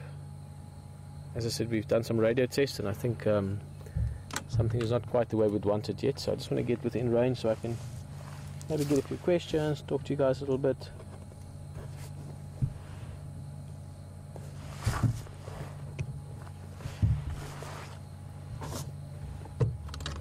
Let's leave this leopard for these other guys to enjoy. And Komoroy enjoy him before we're going to pull out. But just look at the sky quickly before we do. It's that sort of post-sunset sky that you get. There's quite high level clouds, so even though we are in the showitcher of the, those clouds up there are still catching the sky. Look at that. Wow.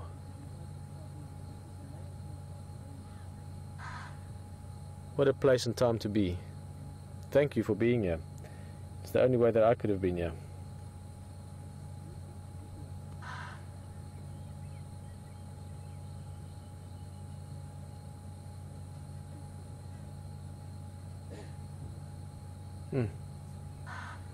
Stunning, stunning sky.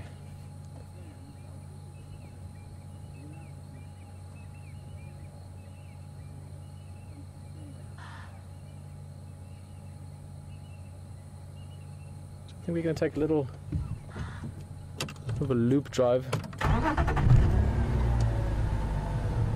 then our plan will be to come back here towards the end of the drive just to come say goodbye and good night. But quite often, it's the good stuff. Yep, I love this glow. This is absolutely stunning. You just get this great peace, or this feeling that you can't really explain. You experience something like this. Fantastic.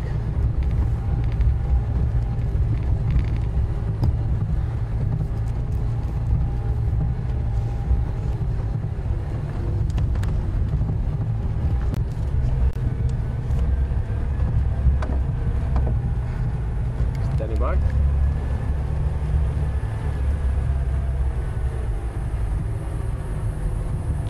Very soft. I'm just pulling out from the Ingwe.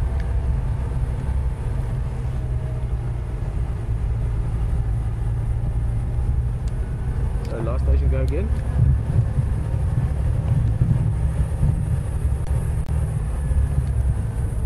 Yeah, copying about 2 out of 5, so we've got some radio issues at the moment. But just update stations pulling out of the Ingwe, Roy on lock.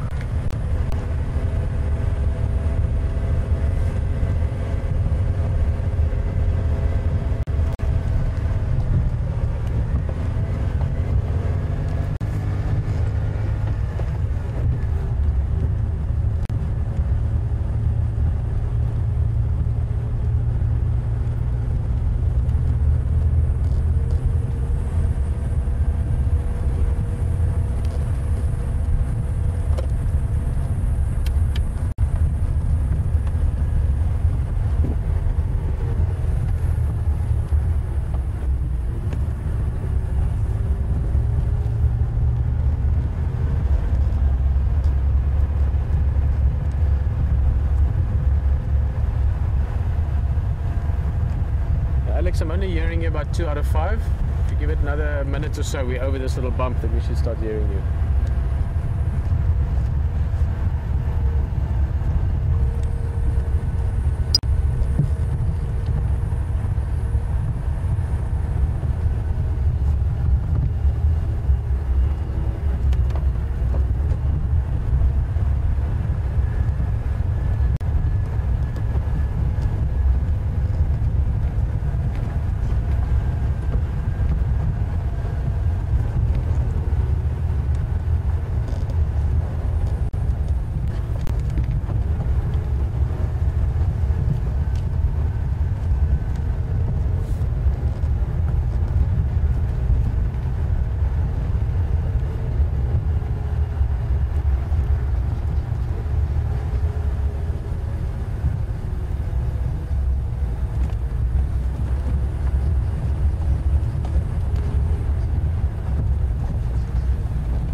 to Sharon in Pittsburgh. Well, unfortunately, I can't make out the question. It's still breaking up a lot, but I can hear that Sharon is with us and asking something.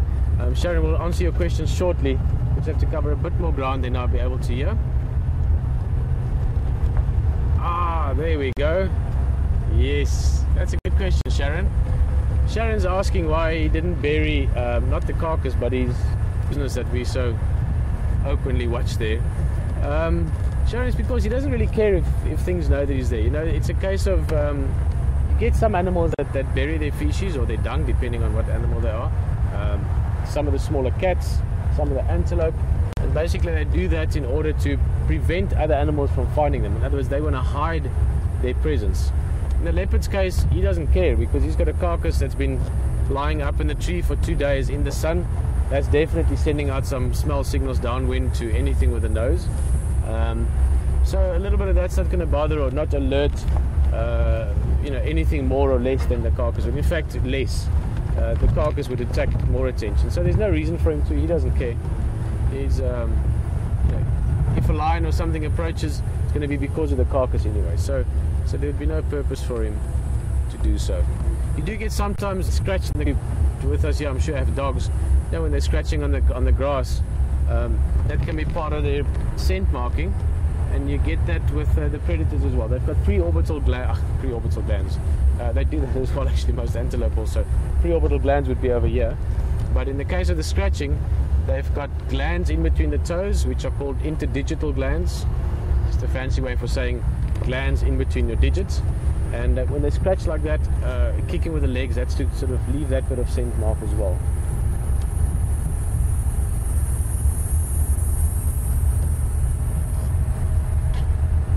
Oh, lovely now that it's cooling down a bit. It was very hot earlier, so I've got some hat hair going on here. There we go, it's a bit better.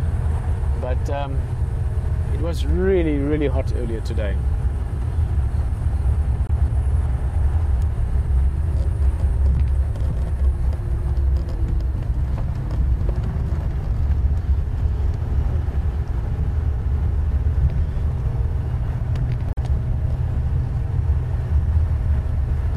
Some fresh elephants around. I saw some dung there. And Kim in Wisconsin, Kim is just saying thank you very much for such an amazing sighting that we enjoyed it. Kim, I will finish my conversation with you shortly. He's busy digging there, look at that. A little bit late for him to be up and about.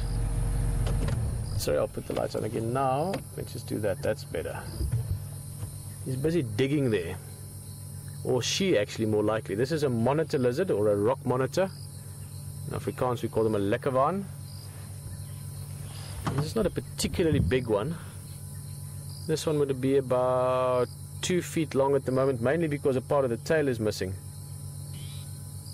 And she's digging there possibly to lay eggs, but alternatively also to dig out food. You know, they could smell a little insect down there or something, you know, something that could be food. So let's watch this. This is quite a cool surprise. Yeah, unique sighting, this one. But just to finish off there, I couldn't agree more. And thank you very much for expressing gratitude as well. It was a little bit tricky this afternoon with the radio comms, so we couldn't answer as many questions as we would have liked. But absolutely phenomenal leopard sighting. You could spend months and years in the bush in many parts of Africa and never see a leopard like that. We are so fortunate to be in the Sabi Sands, which has got just the most amazing wildlife viewing. And that was a particularly nice sighting. Also with the light and the tree, just everything was amazing. So thank you for sharing it with us. Let's watch this for a bit. You get two kinds of monitor lizards, and they can get quite big. The rock monitor, which as the name suggests, you'll often see around rocky areas, but just general sort of, they could also have called it a bushveld monitor or a savanna monitor. You find them in the bush anywhere. Then you get the water monitor, which you find, as the name suggests, normally around water areas. They can move off into the bush as well, but they normally like to be close to or around water holes or river systems. And both can get quite big, but the water monitor can get, longest one I know of was about about 1.6 meters, 1.7 meters, which is about 5'5", something like that. The rock monitor, the biggest one I've seen, was probably about a little bit less than that. a little bit over 5 foot, or 5 feet long. Got a vicious bite. If they get hold of you, they can sort of lock their jaws. But then again, if you don't poke your fingers around them, then they won't bite you.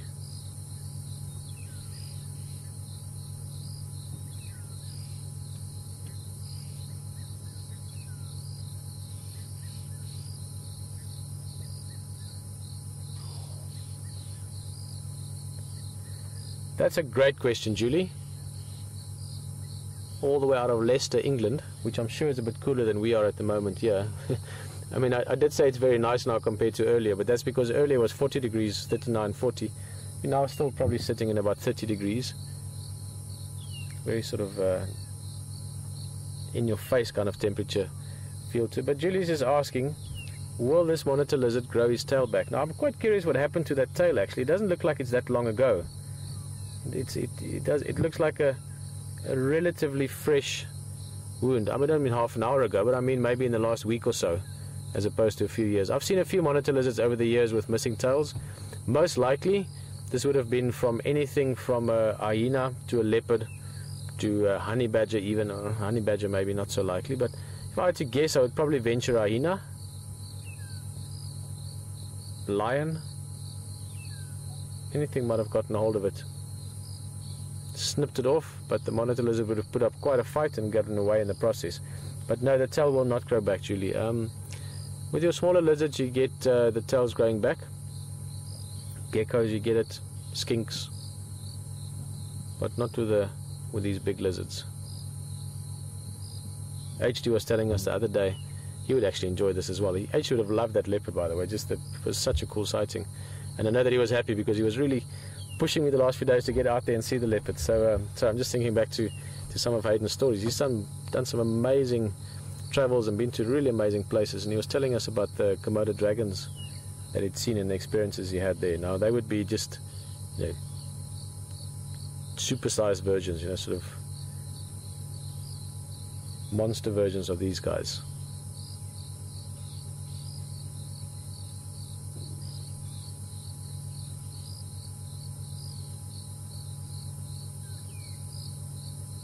Something so primitive about them. Look at that face. This could be right out of the dinosaur days. To some extent is.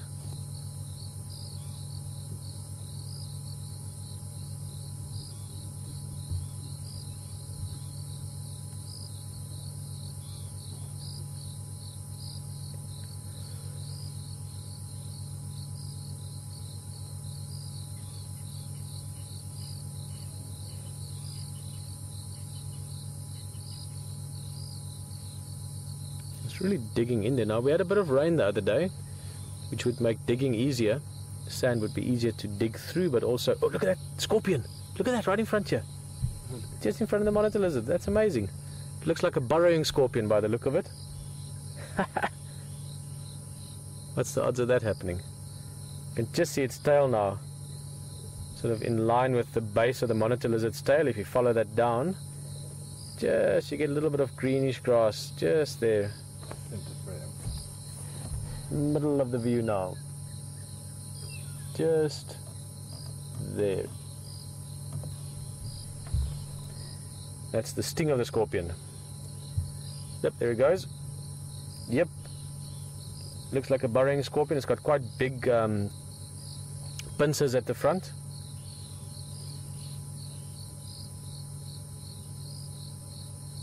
Not that dangerous. I've been stung by these a few times. It's put it this way, you do become very much aware of it. It's not something you're going to sort of just not notice and wonder what that was. It is very painful. It does wake you up, but not dangerous. They use their pincers to a large extent to catch their food. They've got strong pincers, and the sting is just to help immobilize the prey or to protect themselves. Unlike some of the other scorpions, like the parabuthas, which can be very dangerous, they've got tiny little pincers and strong venom. So the burrowing scorpion, which is probably the most common scorpion here in southern Africa.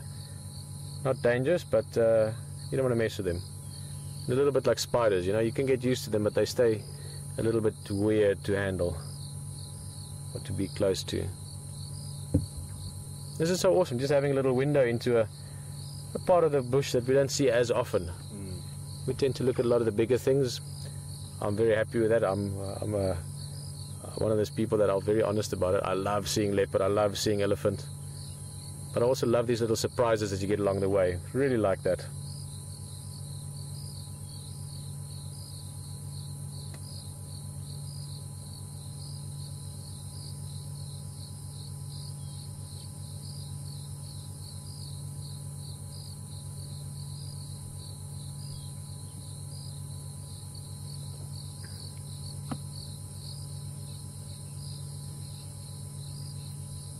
Hello, Deborah. Mind if I call you Debbie? Most Deborahs become Debbie along the way. Deborah is from Arizona, a place called Chandler, which I don't know exactly where that is. I actually worked not so long ago with a guy from America whose name was Chandler. And just asking how deep will this monitor dig to lay her eggs. Now, I'm not 100% sure that it is to lay the eggs, but it's not impossible. And how deep she would dig that, I don't actually know. I've never specifically, or maybe I read that years ago and just can't remember. But I would guess probably about 2 feet, something like that. 1 to 2 feet deep, so something in that order. And then I don't actually know that much about their breeding behavior as such. They do very often live in termite mounds. And like most reptiles, I don't think there'll be much sort of aftercare. They will lay the eggs and then leave it. Bit of an odd place for this one to lay the eggs, not that she knows she's in the road, but it would be fine if this is the case. It's in the middle of the road.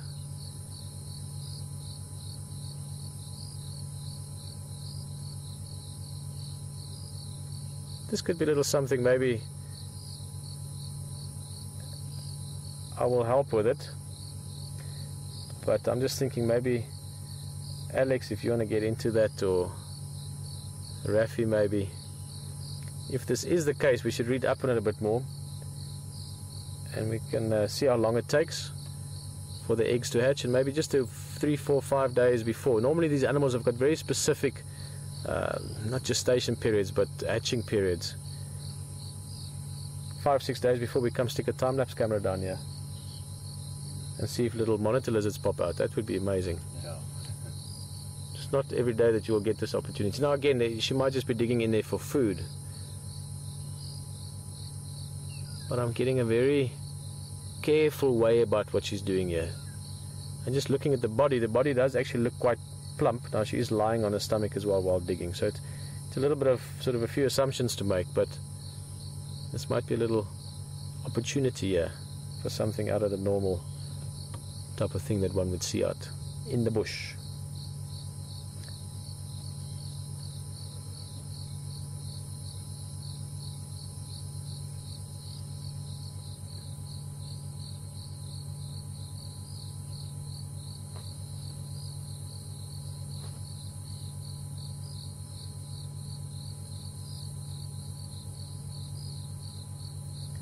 Well, that's something to think about.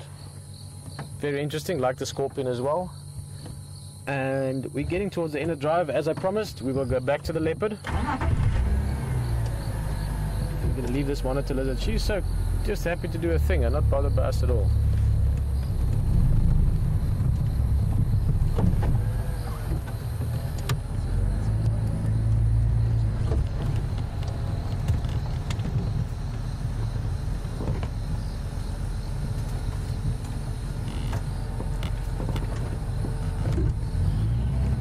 Yes, no problem, thank you, Will. I should actually sync my watch with our watch. Mine is about 25 seconds off, so for the end of... Whoa! Big lightning in the distance. Far away, too far away to bother us for the rest of the drive, but big lightning that way. So the whole cloud lighting up, looked like an explosion. But yes, I should be to within 10 seconds or so.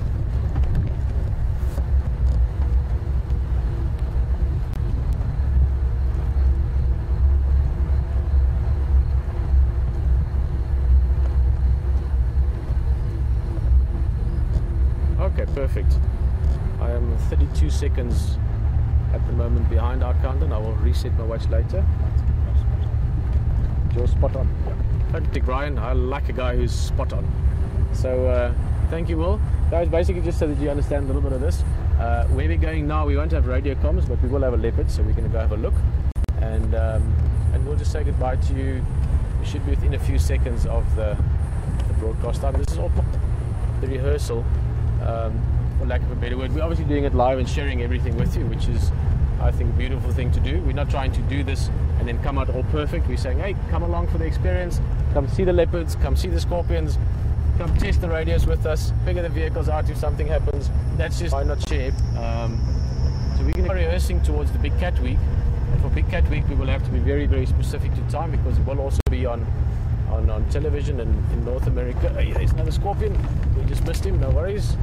And so we're also practicing how to be able to bring people from all over the world through all different forms of media to come share the same moment and to do that smoothly. So thank you for being part of that practice and that exploration experience.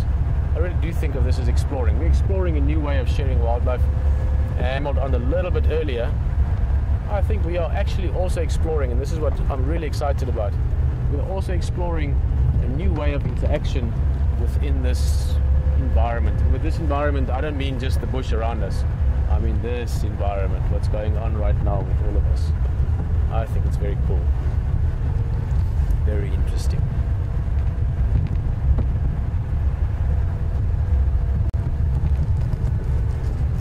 No, I think of every now and again, and excuse me if I'm going on here, I won't make it too long, but there's a person that I've viewed and watched a lot of times and thought she's really great. Sorry, that's an insect in my nose. Always difficult to talk when you've got something flying around in your nose. And someone that likes things a little bit out of the ordinary. She's picked some great dancers and artists and things like that along the way. And that's Ellen DeGeneres. I think she's hilarious. I'm sure all of you agree. But maybe you guys can help with kinds of gear ready. But if we can maybe get 10 or 20 or maybe 500 or 1,000 people writing an email to her and saying, listen, why don't you go on a game drive live on one of your shows? She's got a live audience. She can hop on the vehicle. We can chat a little bit. She can make us laugh. You know, I'll try and be the tough African guy and tell her that it's impossible for her to make me not laugh. I'm serious. Do you think that could be fun? I just, for whatever reason, I think of her every so often. I just think this is the kind of thing that she would firstly enjoy this. She would have a lot of fun with it because she's got a wicked sense of humor. But no, I'm shy. I don't know how to tell her to come on game drive with us. So maybe if a few of you could jump in on that and see if we can't get her to join us for a game drive, that would be cool. I would love to have her on the vehicle and shoot the breeze. If you don't mind, it could be fun. Doing it for the show because she does that kind of thing. Anyway, we are going to look at a leopard. If he's still there, I think he will be. We're about 2-3 minutes away from there. Maybe by now there's some hyenas around. Maybe something else. Maybe other leopards. Maybe he's gone. Who knows? I've got a feeling he's going to be there. Still busy just cleaning his paws and cleaning his face. And just doing what leopards do this time of night when they've got a full belly.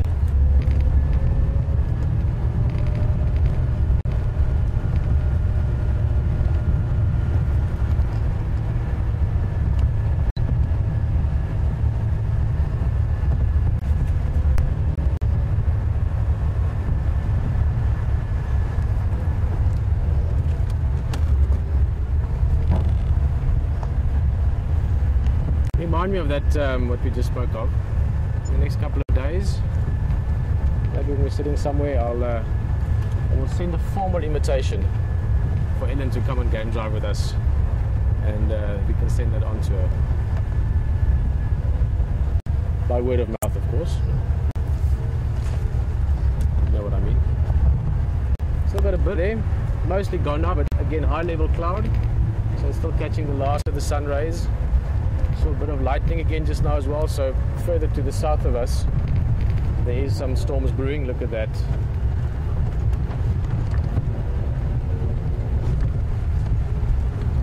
Thank you, Brian. I can hear people saying thank you for that view. That was quite a cool view.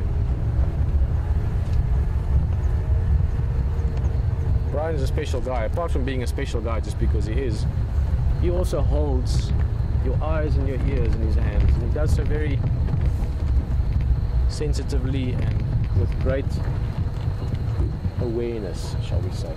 Let's have a look here. So we are on a high point, so we can see some of the villages in the distance. That's what the lights are. There's the tree. Oh, leopard up against that skyline would be quite cool, huh?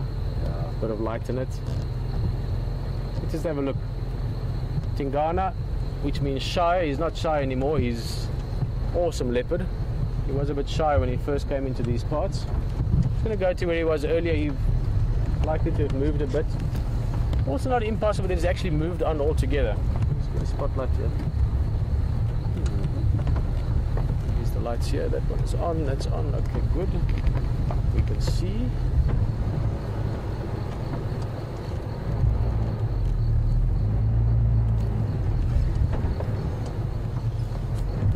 Oh no, he's moved. Not that far. I can see him. In fact, we got here just in time. If we'd been here 2 minutes later, we would have missed him. He just got up as we came in here, and it looks like he might actually be moving along. Maybe he's decided, I've had enough food, time to get back to the business. There he goes. Yeah, that's the kind of walk of a male that's leaving. Little flick of the tail. So he's on the move. He's got work to do. You don't dominate a large area like he does. He's a very active, very dominant territorial male, and to do that you need to be on top of your game all the time. You can't just sort of sit back and relax. As soon as you do that, there's other males looking for areas, looking for females. So you've got to eat your food while it's there and then move along. There is just scent marking. I don't know if you could see that. It's a little bit far away from us. He was just sort of hunkering down, just a little squirt of urine probably. Just one of the ways they scent mark.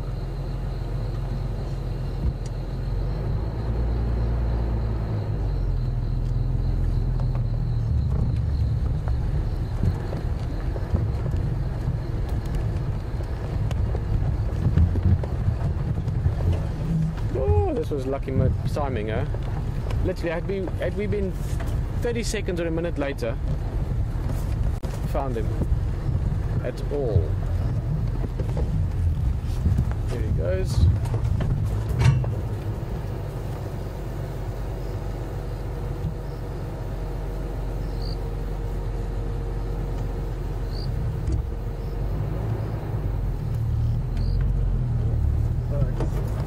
The bugs, yeah, no, that's the one thing with this bit of rain we've had. Maybe staying as well. Last night could certainly notice the increase there. He's squirting again. You can just see, oh, just the body posture a little bit far, but it just stops and just a little spot of urine just for the leopards. Remind them in whose land they are.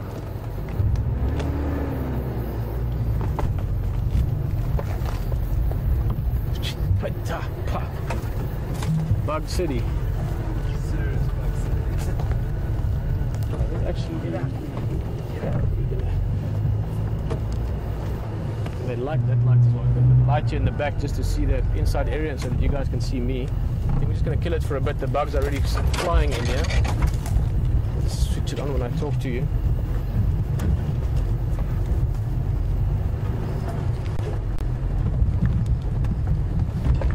Okay, is there a nice big footpath?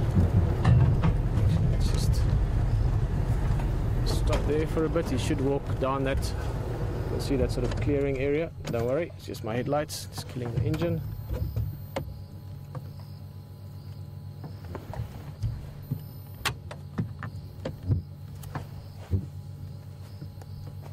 I just love the way they move as well, just so stealthily.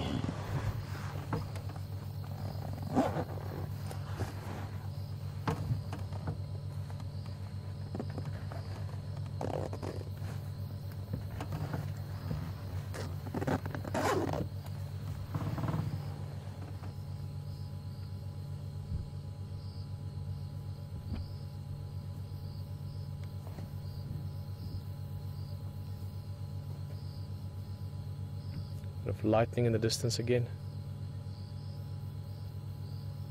Hey. Sorry guys. Sorry everyone. Brian had to drop the ball there. Did it go up the pant leg? They went up the pant. Up the pant leg, yeah. No, a big bug going up the pant leg is something that certainly diverts your attention from what else you might be busy with. Alright, let's just get some more lights on. There we go. Oh, we're almost at the road. I think he's going to walk along the road for a bit. Means we should be able to follow him.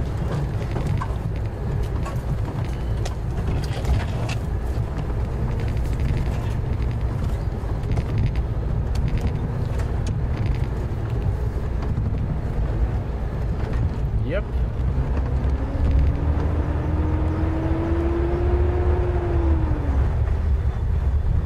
Where's he going? He was walking straight for the road. There he is.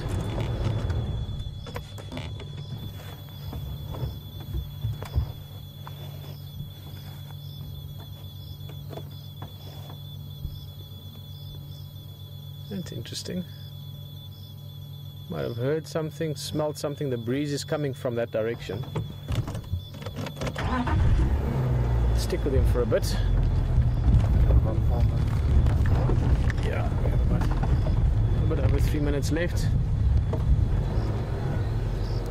You smell that? I think I just caught a whiff of, it smelled like a carcass. Yeah, me too. You smell that? Now keep in mind, this is where earlier we heard alarm calls from impala and then from other birds.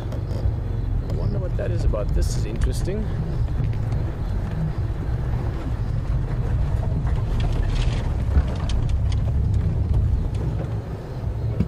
And that's why he's turned. He was walking along and then he just caught the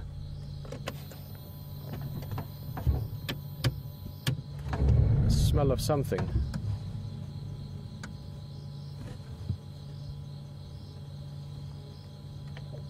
Very, very interesting. Very close friend of mine, Andre Klokker. I will still tell you about him sometime. He used to have the saying, and the thick blottens. For years I always thought it's really silly, but getting to know Andre, I really understood him later on. The plot thickens. We were with a leopard, beautiful view with him this afternoon. Amazing sighting, I remember it for a long time. Got back just in time to find him leaving. He's decided he's had enough to eat. He's got to get back to patrolling his area. And less than a mile, probably about 400, 500 yards further, something gets his attention. Lucky we're here to follow him, and this draws back to the experience we had earlier this afternoon. Remember we spoke about the Franklins calling and about the impalas calling. There I'm smelling it again. So all those things adding together. And I don't think we're going to know what it is tonight, because we're almost at the end of the drive. But I will be back here in the morning to explore. I will leave a little marker here so I know where we are. He's very curious about it.